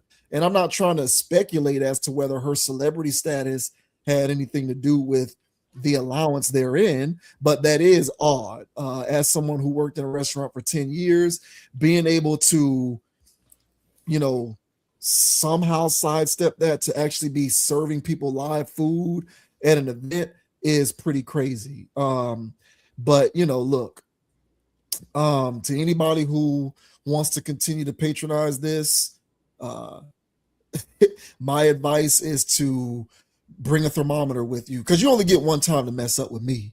Once I learned that there's something that went wrong and people got sick with your food, I'm not playing games. But if I still feel compelled enough to try it because I care so much about patronizing what you're doing, bring a thermometer with you so that you can test the internal food temp to make sure that it's at least up to temp and something that you should be eating. And if that number ain't right, don't eat it. Anybody who wants to know what those numbers are, let us know in the comments and I will share that with you because it is a real thing. But hey, I would imagine that this is not going to stop a lot of people who want to support Mama Tina's or whatever it's called. So to anybody, they'll probably look at this as water under the bridge. It was only one time. They got it fixed. I'll go ahead and go back. And I do suspect that level of resolve in people to continue to support this is at least in some small part due to her being Beyonce's mom. And if this was JV Wynn's gumbo at the rodeo, ain't nobody, no one's probably going to prison. Right. Yeah.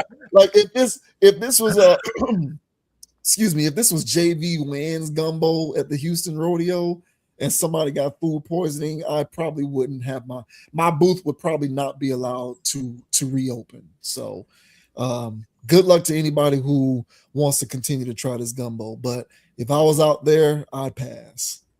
Yeah, that's wild biz, man. And that reminds me of these pop-up things. I don't really think there's very much regulation at all, if any. Yeah. Because here in Austin, bro, like food trucks are a thing. There's food trucks every damn where. Well, there's regulation, but the oversight of it is very minimal. So that's the deal. Like because you like Homecoming, for example, all of the food vendors and all of that. So yeah, you're right. What you're saying is not wrong, but there are guidelines that they're supposed to be following. But correct, there's no health inspector that's going to be making the rounds out at these things, checking stuff. So the oversight is minimal, which makes it easy for people to just not have to worry about it. And that's my thing, bro. Like when I go to these places, like I gotta see it being made, bro. Like, so if I do go to Homecoming or something like that, and they're frying fish or they're frying chicken, I'm watching they cleaning they station right there. Yeah. I'm watching how you got the food stored. I'm watching how you doing this. You handling the money and the chicken. Like what you doing? Like you got gloves on. Like so for things, I'm in the kitchen enough to know when somebody has proper kitchen etiquette. But when you just put the pot there, yeah, you start spinning it around and then whip it in a bowl. Hey man, I don't know what's going on. I don't know the story of that. So, like I said, bro, here in Austin, bro, food trucks are a big thing. So, what I realized was from experiences is that I'm sitting there watching it. I'm like, you're always over here. Who comes to check to make sure you're actually doing this above board? And there isn't. You have to, by faith, buy people. And it's stuff where it's like, don't eat from everybody's kitchen. That's food trucks. That's pop-up shops. And so it was a food truck. I was, buying Jamaican food all the time, man. Her carrot cakes were fire. Come to find out, she wasn't even making the carrot cakes. she would have somebody else make them, and then she would sell them at her thing. So I was like, so you don't even make these? Then, you know what I'm saying? I'm sitting there eating her rice, bruh. So I didn't even get to the rice. As soon as I opened a container, I smelled old rice. And you know how old rice smell? Like mildew and like old rice. So I'm like, nah, ain't no way. Ain't no way she did this to me. We talk all the time. She ain't gonna sell me bad rice. Oh, yes, she will. She sold me bad rice. Yeah. Then I got to the chicken. I was like, I'm not eating this rice. So I'm scooping the chicken, the rice to get to the chicken. And the chicken's out of pocket. I forgot what was wrong with it, but everything smelled off. Threw it in the garbage. My garbage smelled like garbage. So I'm like, bro, this ain't it. So from her, I realized, like, I'm not eating from these food trucks anymore unless it's like, whenever I go there, that I can peer inside, see what they got going on, because these unregulated ass things where these people are just there and just by faith, you just gonna have to be trusting these people. Like, I personally can't do that anymore. I done had too many bad experiences here for me to trust these people. So honestly, if I if I went there, I ain't gonna lie, I would have been like, okay, this is Beyonce mama. If I was at the rodeo, I was like, it's Beyonce mama, she's selling gumbo. I was like, okay, surely she's not gonna give me food poisoning. There's so much liability in this. All right, but hey, here we are. But I don't think she's there though. It ain't like she the one who's there doing it. No, but it's her shop. It is her shop. Yeah, it is her shop. Yeah, so there's liability in that. And so I don't know, man. So that's wild business. But me personally, I've seen enough reports to go, I'm not going there. But you're gonna have the Mama Tina girls out there. All right, there's gonna be women in the hive that's got to get a bowl of that. So hey, I'm not here to judge you. Me personally, I saw pictures of what she's serving, and I wouldn't eat that. But hey, man, and she don't cook anyway. So what the last time she cooked? So hey, man, it is what it is, bro. But hey, man, we also got to cover the Texas rodeo, because there's some huggabaloo about the dress code out there. Oh yeah, because women, literally came out there showing their ass this year, and so they had to fix that. So we'll probably next week, man. But yeah, Houston's got a lot going on right now, and this is part of it. Yeah, my sister just came from there recently. She was I believe she went out there to celebrate a woman, like it was a bachelorette thing, I think is why they went out there. Yeah, we will have to cover that. But women at a rodeo or any event for that matter showing ass, not surprised. How you showing ass at things where there's livestock at? Like, I don't know what you so got going on. There are no limits to where these women would not show ass. I don't think such limits exist. Hey, man, shout out to Houston, man. Golly.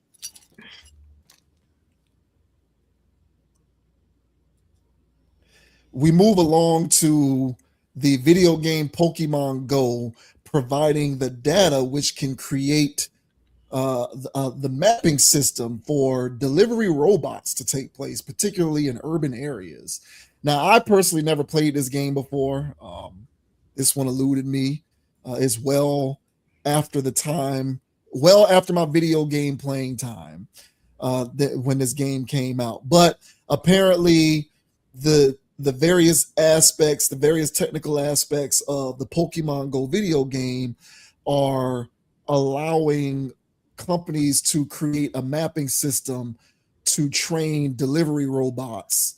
And so here's this brief video explaining what's going on with this. Oh wait, I had it muted.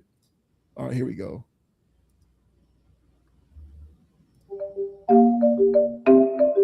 That game you played in 2016, it's now training robots. Pokemon Go generated billions of user-submitted images, according to Niantic, the company that created it. 10 years later, that data is being used to train delivery robots. After Niantic and Pokemon Go were acquired by video game developer Scopely in 2025, Niantic's founder launched a separate AI spin-off called Niantic Spatial.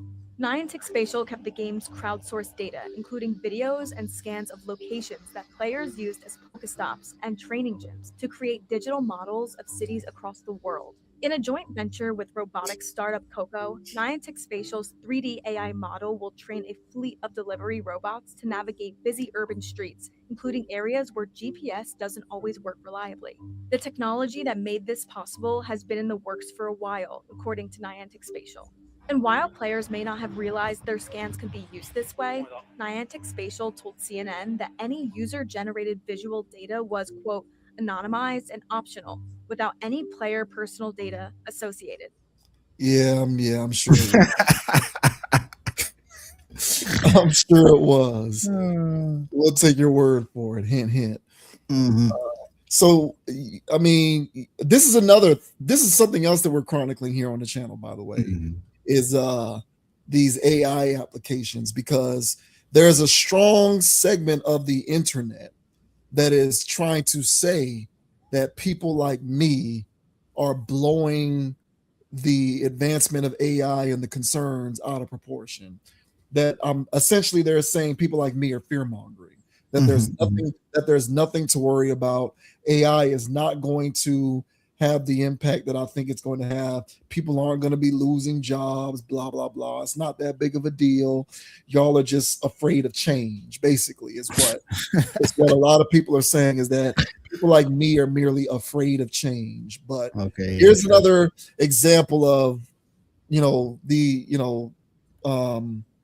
AI applications and some of the various other already existing technologies that are being used to advance it further. In this case, Pokemon Go. What do you think about that? Yeah, man, this sounds to me like a 10-year operation gone successfully, where they had an idea.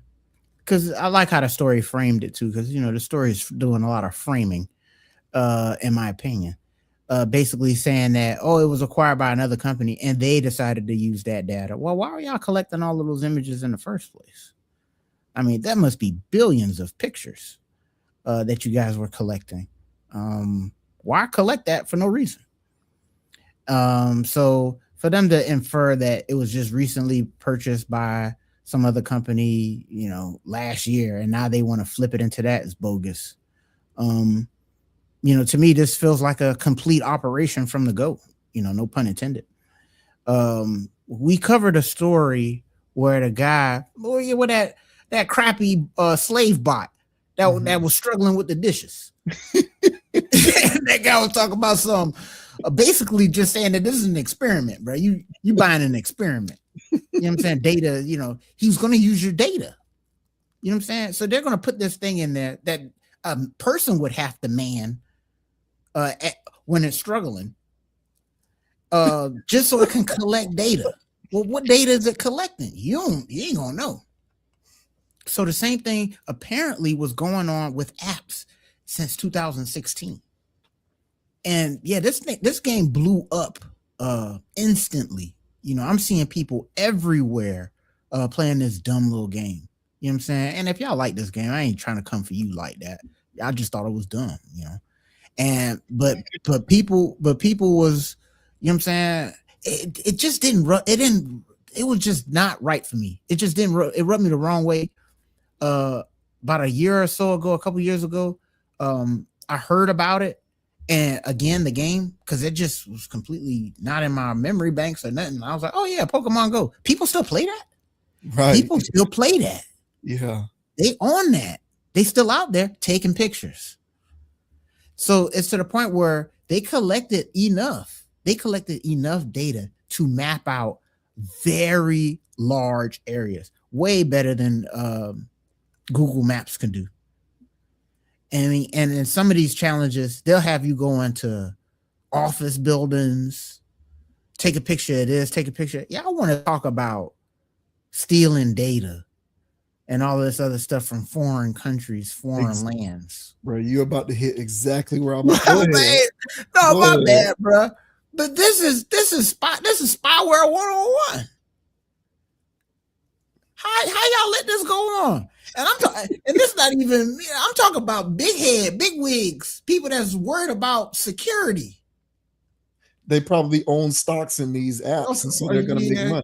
You know what I'm saying? You know what I'm saying? There's benefit somewhere down the line, down the chain. It does. That's why they don't care. They probably own shares, or they're an angel investor or something in a lot of these tech startups, and the money rabbit hole runs deep, bro.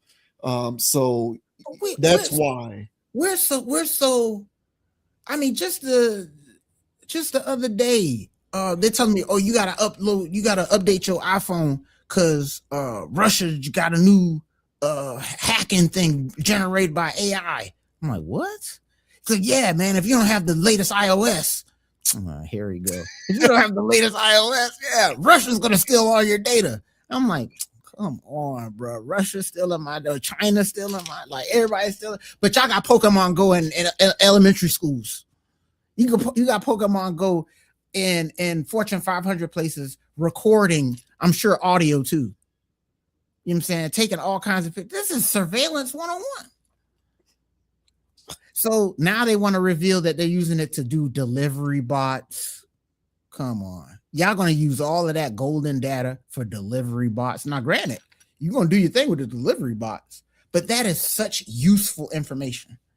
So to me, this whole story just highlights to me that I think people just need to be a lot more cautious. I mean, it's only so much you could do, right? But it's just be mindful of all the various ways that we're being data mined out here. And honestly, if you got a cell phone, if you got an account with these things, like, you're already getting mined. You know what I'm saying? But I think this is part of the things that our generation is just living in, and that people later on are going to be like, damn, man, people just being surveilled and they didn't even know it. Or, you know what I'm saying? And I think right now, these little things, these little stories that's just telling us that, oh, this company decided to do that. You know, it's just like, wow, this was a 10-year operation. So what other operations are going on that we don't know about? So yeah, man, you know, your blender need to connect to a Wi-Fi now. Why? You know what I'm saying? Your damn light, they got light bulbs. We bought a lamp and light bulbs, you know, that's dimming and changing colors. Hey, but you got to connect to the Wi-Fi. Connect to a light bulb?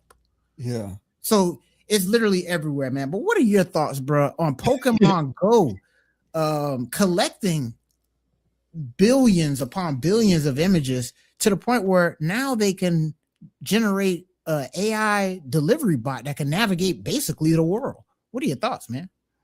Well, first of all, you can miss me with this idea that this stuff isn't going to profoundly impact people's ways of life, because okay, let's keep it to urban areas, to use the videos the video's phrase there.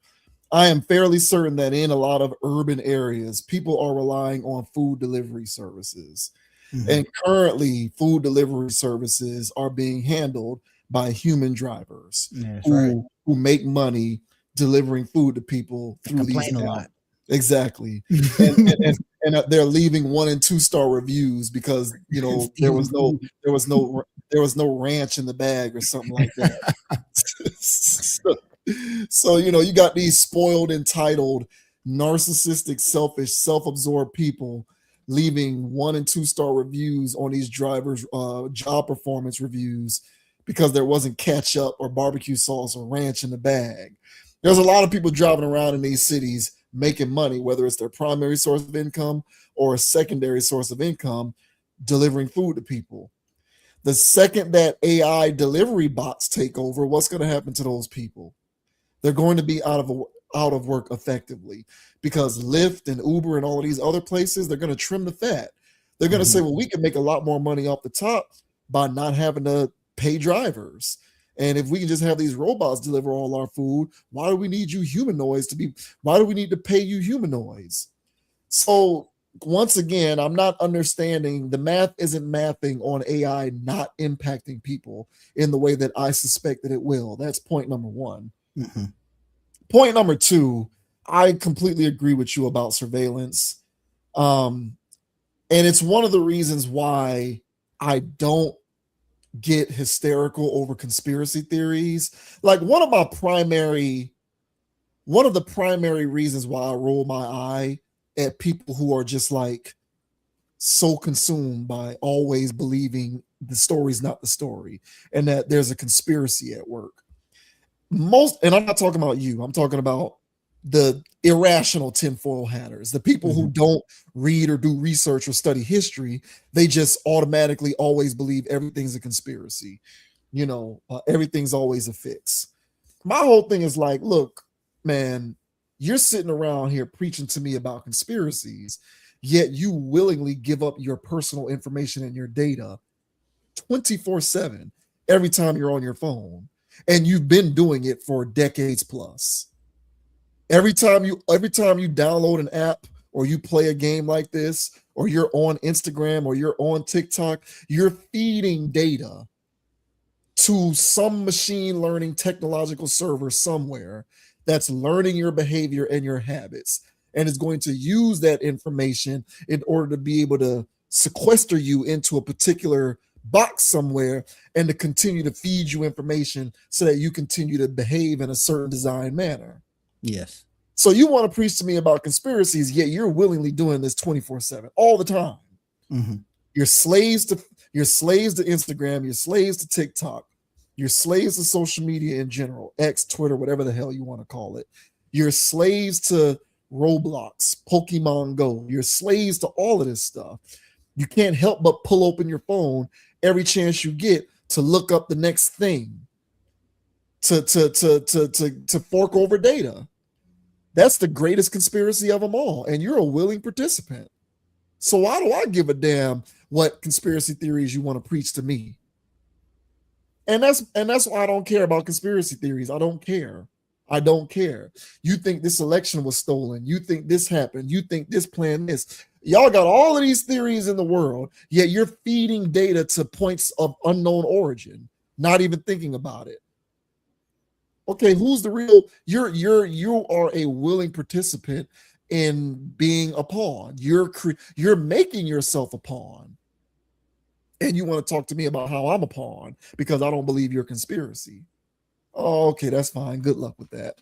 So, yeah, I mean, data is being fed to these people all the time, and people are doing it willfully.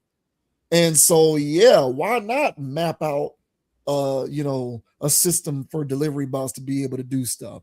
That's just going to be the current iteration for whatever it evolves to in the future, whatever that happens to look like. Mm-hmm. And I'm pretty sure it's going to cause another round of layoffs, and it's going to eliminate another revenue stream for a huge amount of people, and it's going to reverberate in various ways and have all types of unintended consequences. Yet we're going to continue to be okay with it because of one little aspect of convenience that it's going to afford us, which in this case is going to be not having to interact with people when they deliver our barbecue to the front door. So, whatever. I'm done getting mad about this stuff because people are going to do it anyway. So who gives a damn? Mm-hmm. But I completely believe this, and I do think it's going to work. I do believe it's going to work because people will make sure it works. And the vast majority of us are going to continue to feed data into these various systems and continue to think that they have free will otherwise.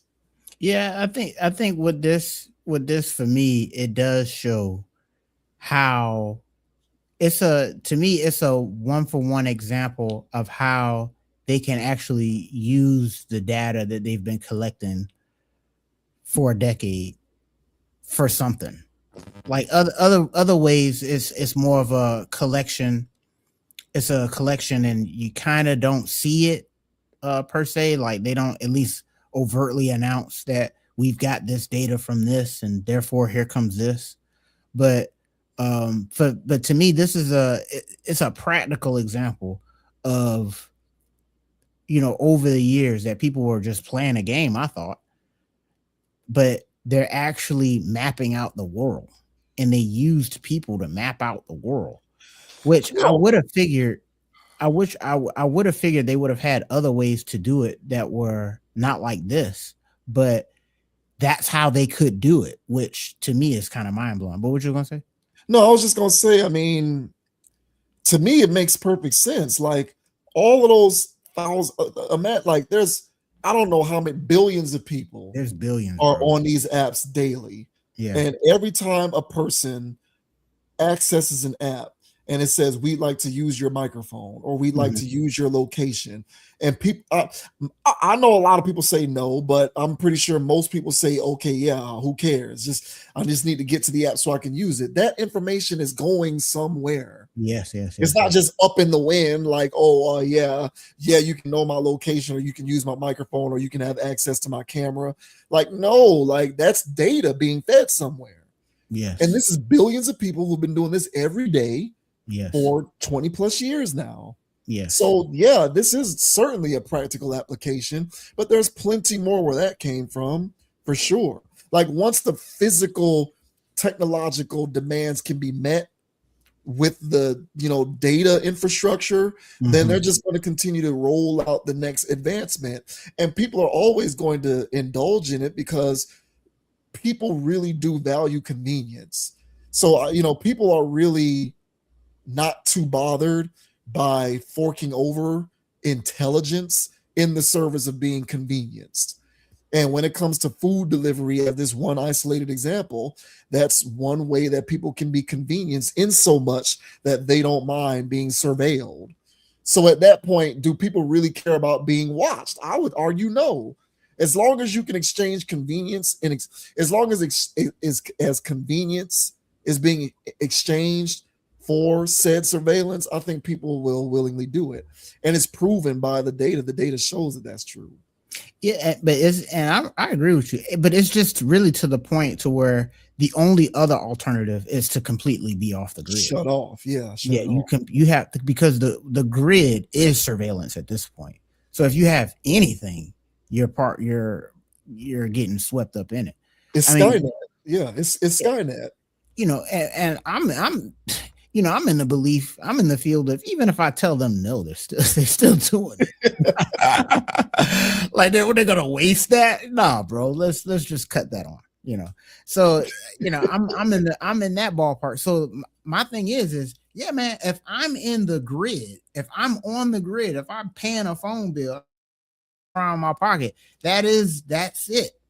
When it comes to at least their surveillance angle, but to me, I never really saw, like I said, a 1-for-1 example. I may have did, but whatever. But a 1-for-1 example of kids running around and adults running around playing Pokemon Go did this. So I know that they're doing it with other stuff and other apps and other things, but that was like really like, oh wow, that like, so y'all did 10 years of basically researching and having people were paying you to do that. And I think that's the new hustle, as far as like, and we talked about it too when we talked about the slave robot, was that the new gold right now is people's data and just data in general. Yeah, information. Yeah. And so them just collecting all of this stuff, find somebody else to interpret it. We'll just sell it to you. That's the magic. I'm pretty sure there's a whole bunch of useless apps out there that people downloaded and sitting in their background somewhere. It has no reason to use your microphone, and the microphone's on. So so all of that stuff's going on, man. I just thought this was wild biz that they would actually flip it on people. And people do have DoorDash addictions, Uber Eats addictions. They have those. All right. There's guys who have stolen from children's camps to fund his operation. It just won't look crazy. You know what I'm saying? It's like, oh, you just bought lunch. Stop it, Steve. You know what I'm saying? But he can't buy a $5 account for OnlyFans. Get that stuff out of here, man. Get out of here, man. It's wild stuff, bro. But I've seen people with the Uber Eats and DoorDash addiction. So if they can get that delivery fee a little cheaper, they'll be on that. And you would want it once these gas prices hit the way that they is. So yeah. It's just one giant trap. It's just one giant trap. Stay safe out there, y'all. Yeah, but it is what it is, man. I just want all of the tinfoil hatters and conspiracy theorists out there to know that as woke as you may think yourself to be, you are a pawn nevertheless, because you're feeding data to people knowingly, and that is the biggest conspiracy of them all, in my opinion. So, but this to me, this one is whatever, because we talked about the robot that can't run a dishwasher. we talked about the one guy who proposed to his AI. So yeah, we'll just see more of this stuff, man. It is what it is.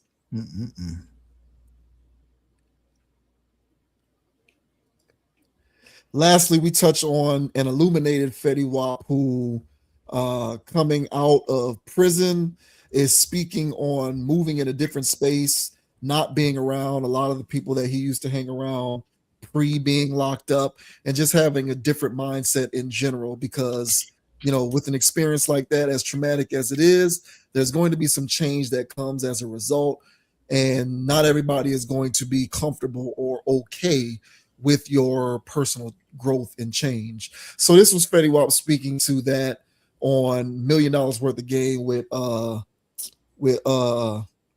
Gillian Wallow. Gillian Wallow. I can't believe I had a brain fart with Gillian Wallow. Yeah.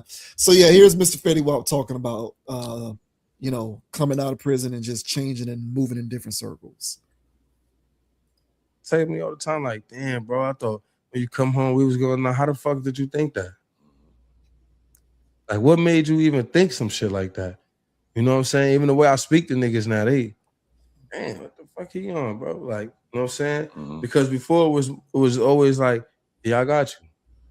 Yeah, I got you. Like, you know what I'm saying? I got you. Even if I ain't even have it right there, just come see me in 2 days. I got you. Shit like that. Now it's, you know what I'm saying? Yo, we trying to come around for what?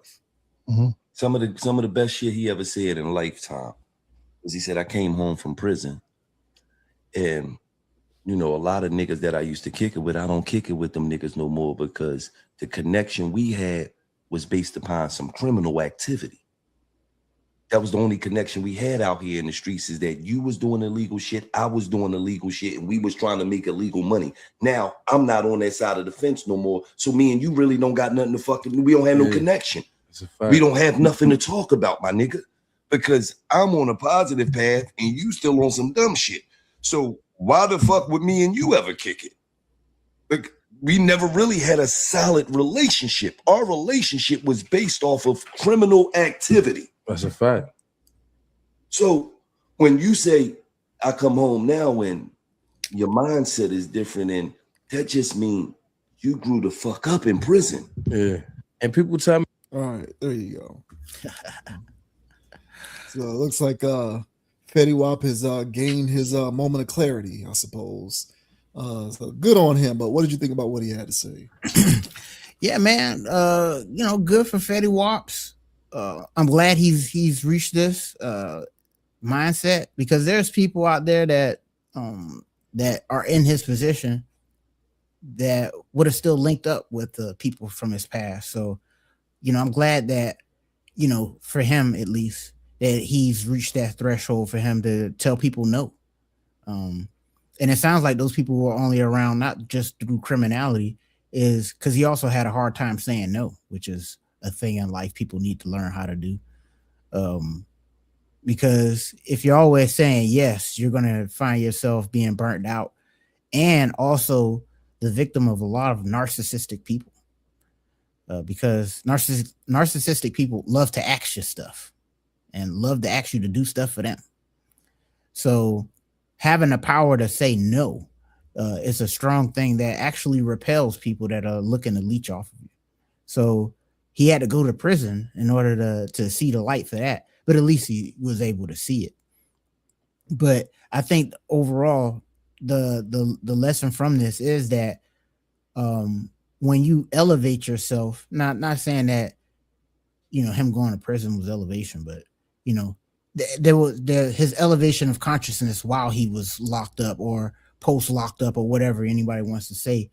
Just the elevation of wherever you're, wherever you came from to wherever you're at right now, that the people that were on the vibration that you used to be on, there's a natural repelling of those people, those places, or whatever in your life. Because for whatever reason, like, you don't have to get up for this. You don't have to go, hey man, I'm gonna change. No, it's a real, you're really repelled by these places and people and things. And so I can attest to, at least for me, like there was a big part of me that was like, I gotta stop going to the club. I gotta stop dealing with these club women. Lord Jesus. And I was like, man, I gotta stop dealing with all of this stuff. And I wanted to change, but it's Friday night and I gotta be back in there. You know what I'm saying? And so fundamentally, I have to change in order to change my circumstances. And for years, it was a constant circle of trying and of stopping and me finding myself back in these same scenarios.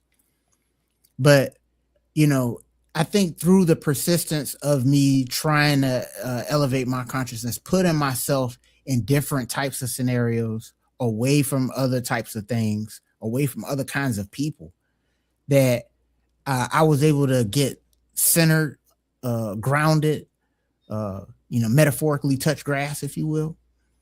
And with that, I found a level of peace that I wasn't able to find when I was in those other environments. And then whenever those other environments would come around, it was a natural repellent. I mean, it's like two opposite magnets where you just can't make them touch. And if they do touch, it's touch for a second and slide the hell off.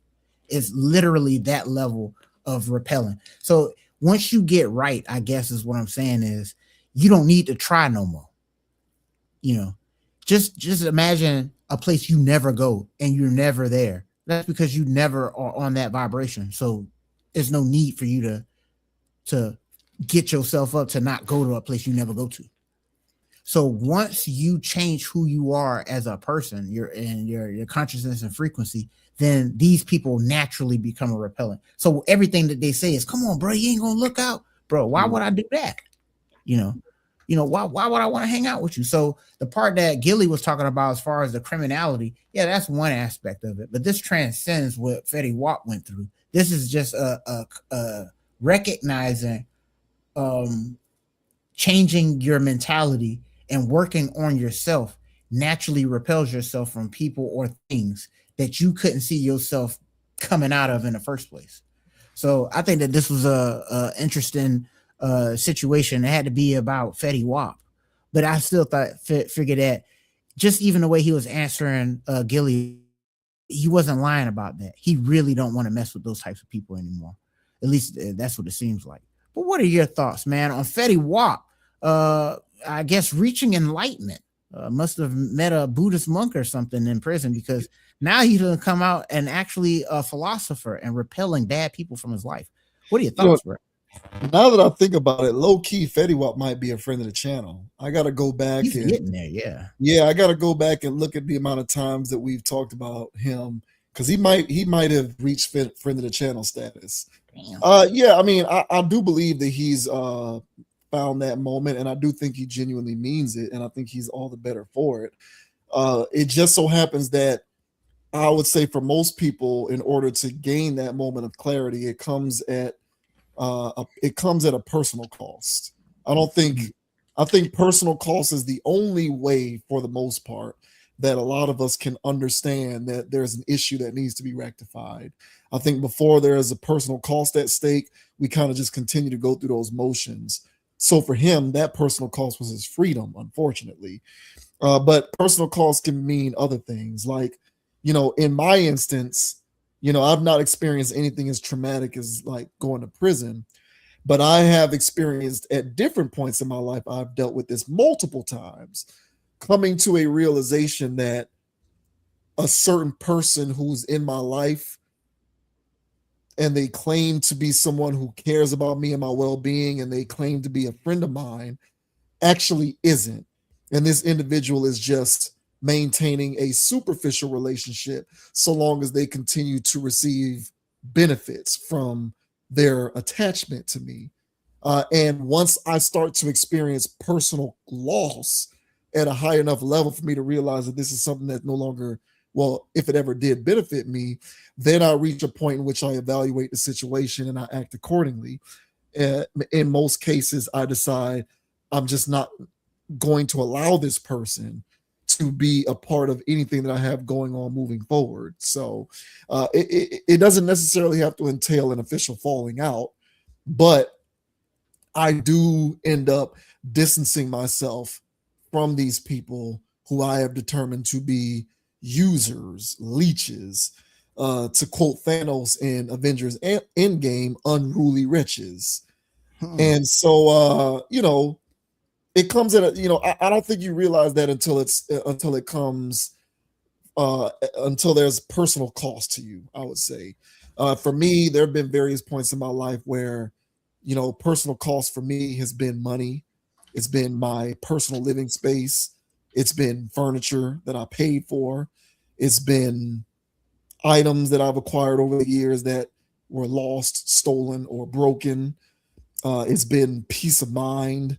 It's been, actual money, food, various things that I have had to sacrifice multiple times for the sake of being able to provide a kinship to a particular person.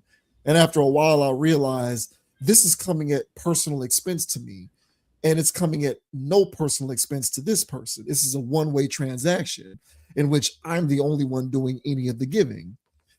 And so at that point, I decide, okay, I can't do this anymore. This is one way, it's transactional, and you are just someone who is siphoning resources from me and guilting me into doing so, because if I don't, you are leading me to believe that I'm not being a good friend in the process.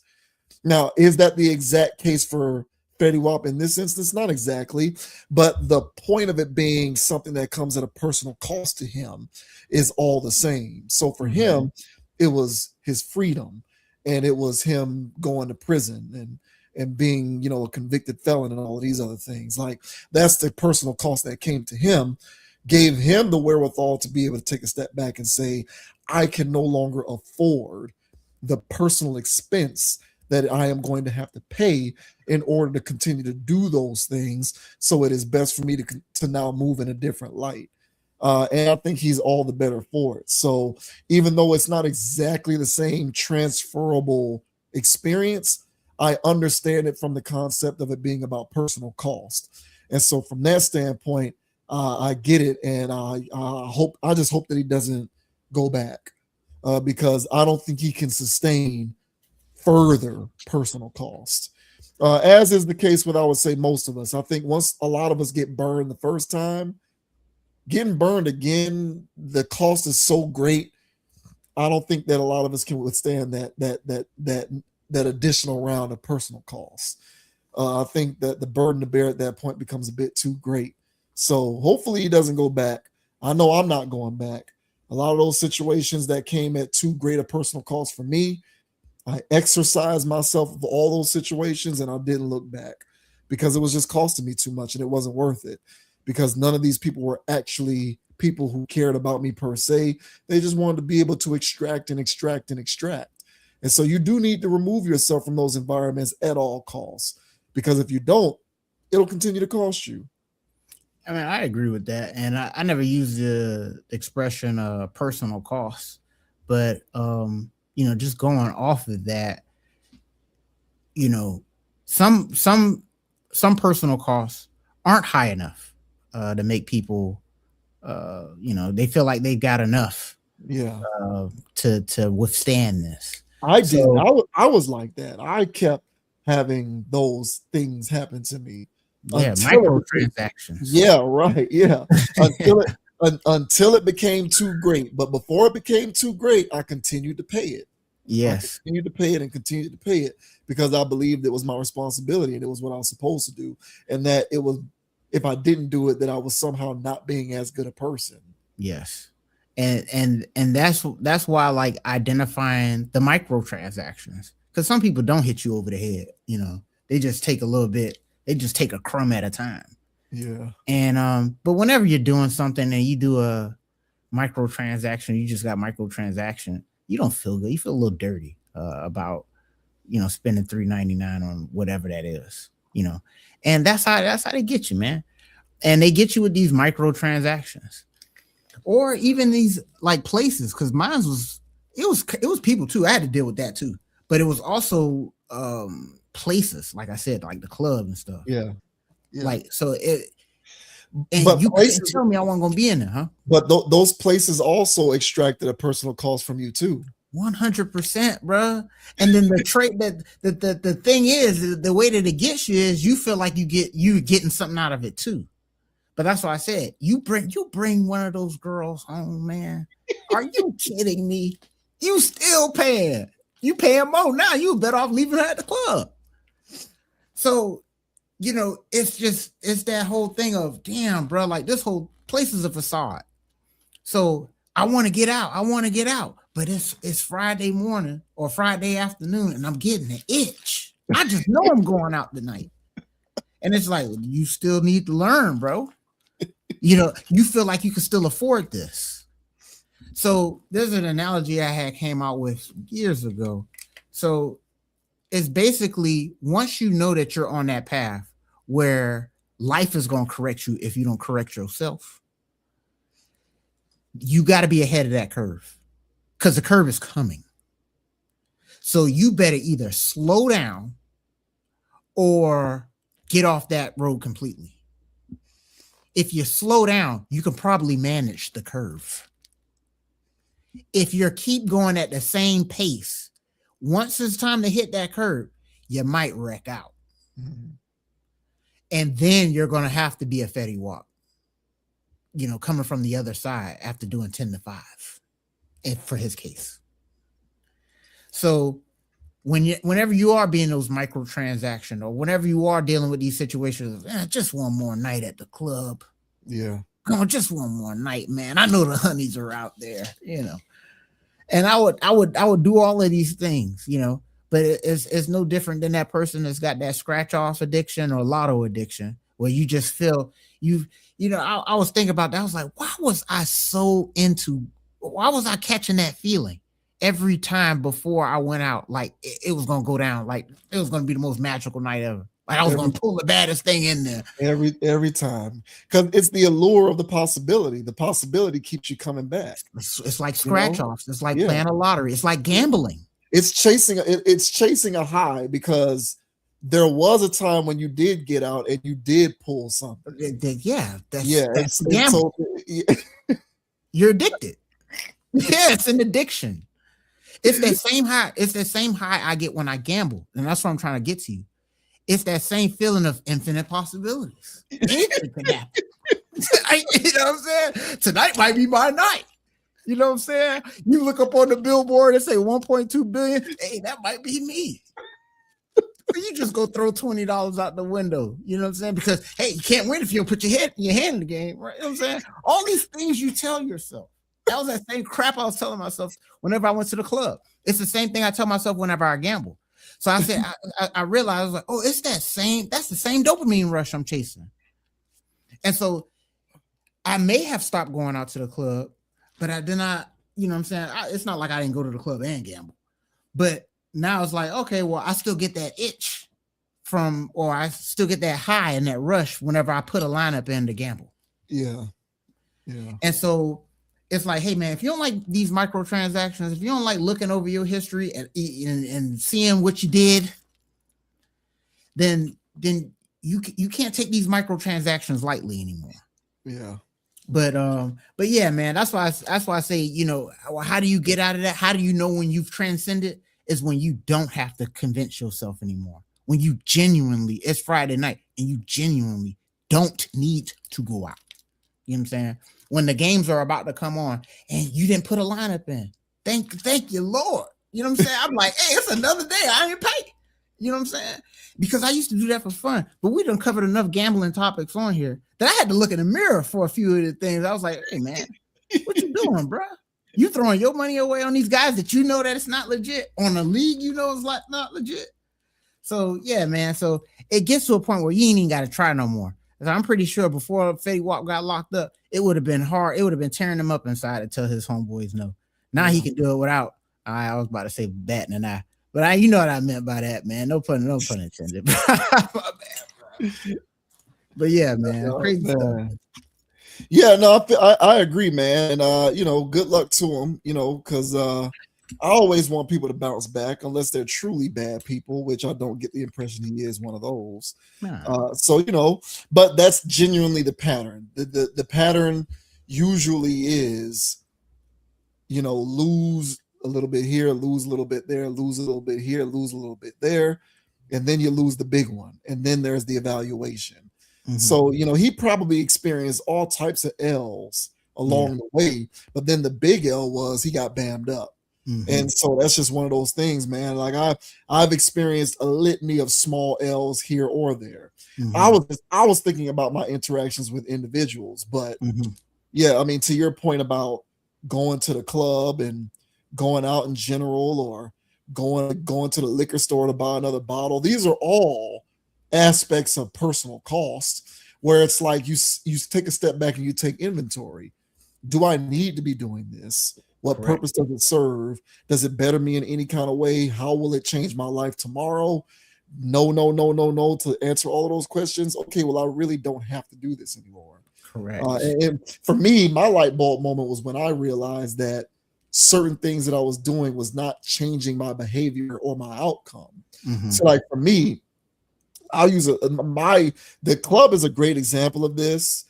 Because for me, it wasn't just going to the club. It was the drinking. It was the alcohol. Because like I experienced a moment of personal loss when it comes to like drinking and how that got me into legal trouble, right? And so that made me shape up and say, okay, time to reevaluate whether this is something I even need to be doing.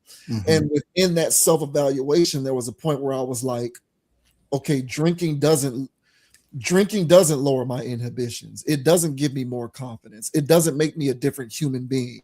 Like drinking more does not make it easier for me to approach women, which is why I was drinking in the first place. Like I wasn't doing, like now I drink to be a social drinker just because just to have a drink or two.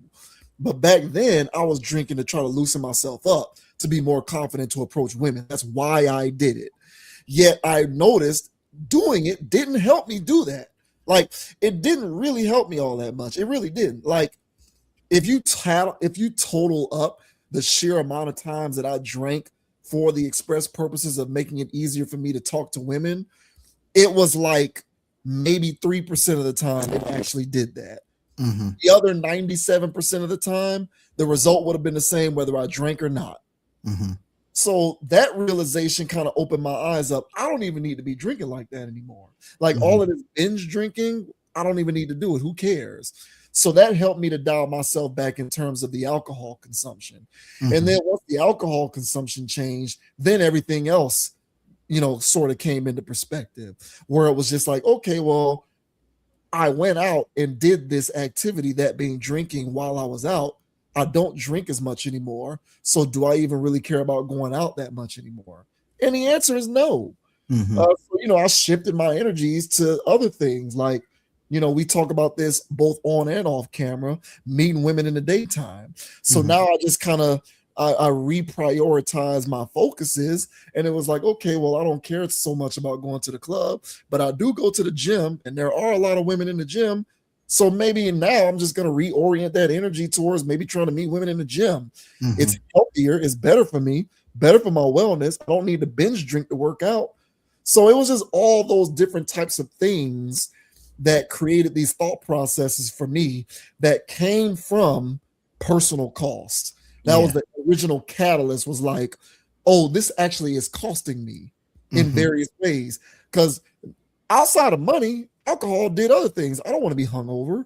I don't want to feel sick. I don't want to have headaches. Like that's a personal cost to my physical well-being.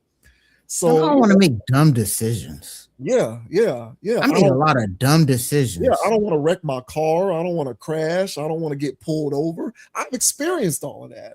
And it's like, I don't need to deal with this personal cost anymore. And again, is the juice worth the squeeze? No, 97% of the time when I drink, I'm not getting more women, which is the point that I'm doing this for. So if it's not meeting the end goal, I really don't need to be doing it. Exactly. Like at that point, it's literally an exercise in futility. I'm literally engaging in my own insanity at that point. Yes. And so by the self-evaluation, that's what I'm saying, bro. It's you got to evaluate, you know what I'm saying, what you're doing, and be honest with yourself. Because I had to be honest with myself with a lot of this stuff. That's the hardest part. The hardest part is the self-reflection and the honesty. You got to do those things. And once you do that, again, that's not going to change it all in and all of itself. Like, you just got to stay on top of it. You got to stay on top of yourself, holding yourself accountable and all of those things. And, you know, by enough of that, it should get to the point, because every time you're doing that, I would argue you're vibrationally changing. You know, if there's 10 scenarios where 10 times you would have gone and done whatever it was, you know what I'm saying? But this time it's 8. Hey, bro, you shaved it back 20%, bro. You know, pat yourself on the back. Now let's get the other 80, you know? And, you know, just working on that, you're vibrationally changing. Because if you're hanging around a person, because you got to stop hanging around the situations or the people that motivate that. Okay.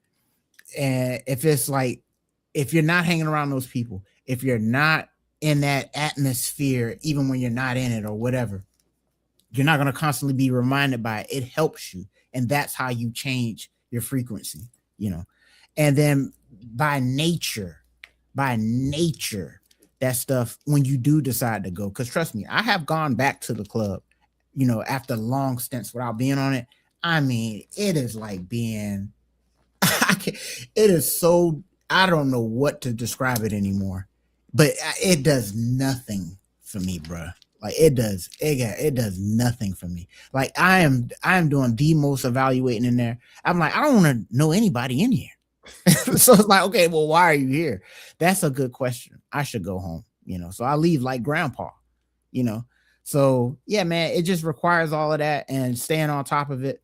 Fetty Wap ain't had nothing but time. I'm not trying to be funny here. He ain't had nothing but time on his hand to figure that out, you know. But when we got all these distractions and stuff like that that's keeping us tugged and pulled in different directions, it may take a little bit longer and you might lose focus. So I would just want to just throw that out there, man, that, you know, you can change. If you do want to change, you got to change the people around you. You got to change the environments you go at. It's not going to happen overnight. Don't beat yourself up if you fail, but just stay after it. And then eventually you will get to the point where you do call that person an ex-friend.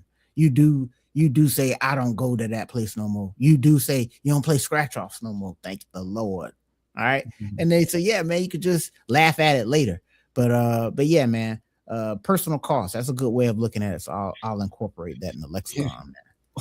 Or if you're Ari Lytics, you have to be honest enough and understand that, you know, a guy doesn't have to be boring, and like you don't have to think that a guy is boring just because you fell asleep on him. Yeah, she still has more waking up to do. Yeah, she hasn't. She certainly has not experienced enough personal cost. That's no. She could still afford it. So yeah, I'll steer clear of that, man. That's a reference back to one of the videos we did last week. Y'all check that out. Talking about Ari Lennox. But yeah, man, shouts out to Fetty Wap, man. I hope he gets that. I hope he continues down that path. Yeah, for sure. Yeah. But all right, y'all, we are gonna go ahead and sign off. JV Wins Dogon SS. Check us out on Instagram and TikTok at ConApproach, CONAPPROCH. Download the podcast on Amazon Music, Spotify, and Apple Podcasts. Check me out on Instagram at JV Wins. Check out the rest of the content in the content library. We got a lot of great videos, a lot of good stuff for y'all to take a look at if this is something that you're new to in terms of our channel. But other than that, as I always like to say, don't be a group thinker, have a mind of your own, think for yourself. Remember to turn off the location settings and don't let these apps use your microphone or camera. And until next time, we'll catch you later. Thank you very much for watching. Hey guys, the name is Dogon SS. And you can find me winning an Oscar because, all right, life has changed and we have now progressed in a world where even creators like myself can now win a prestigious award. All right. So you can find me on Instagram as well. All right. Facebook, Meta, Twitter, X. Hey man, if there's a social media platform out there, Dogon_SS is also out there. Thank you guys for liking, sharing, consciously leaving comments. All right, because we see y'all out there and we greatly appreciate you all for watching. We do this every week, man. Come and join us. Come and join the shenanigans. All right. And as I say every week, guys, don't be too high, don't be too low. Keep it calm, keep it chill, keep it real. And don't let anybody get you off your pivot because I'm contributing to society. All right. Until the next time, guys. We'll see y'all next week. Yeah, shouts out to BJ Santana on the chat. That's also somebody who's been following along with us for a while. Thank you very much for your continued support, my guy. And until next time, folks, we are out. Peace. Peace. Go Cards. Hell yeah. Hell.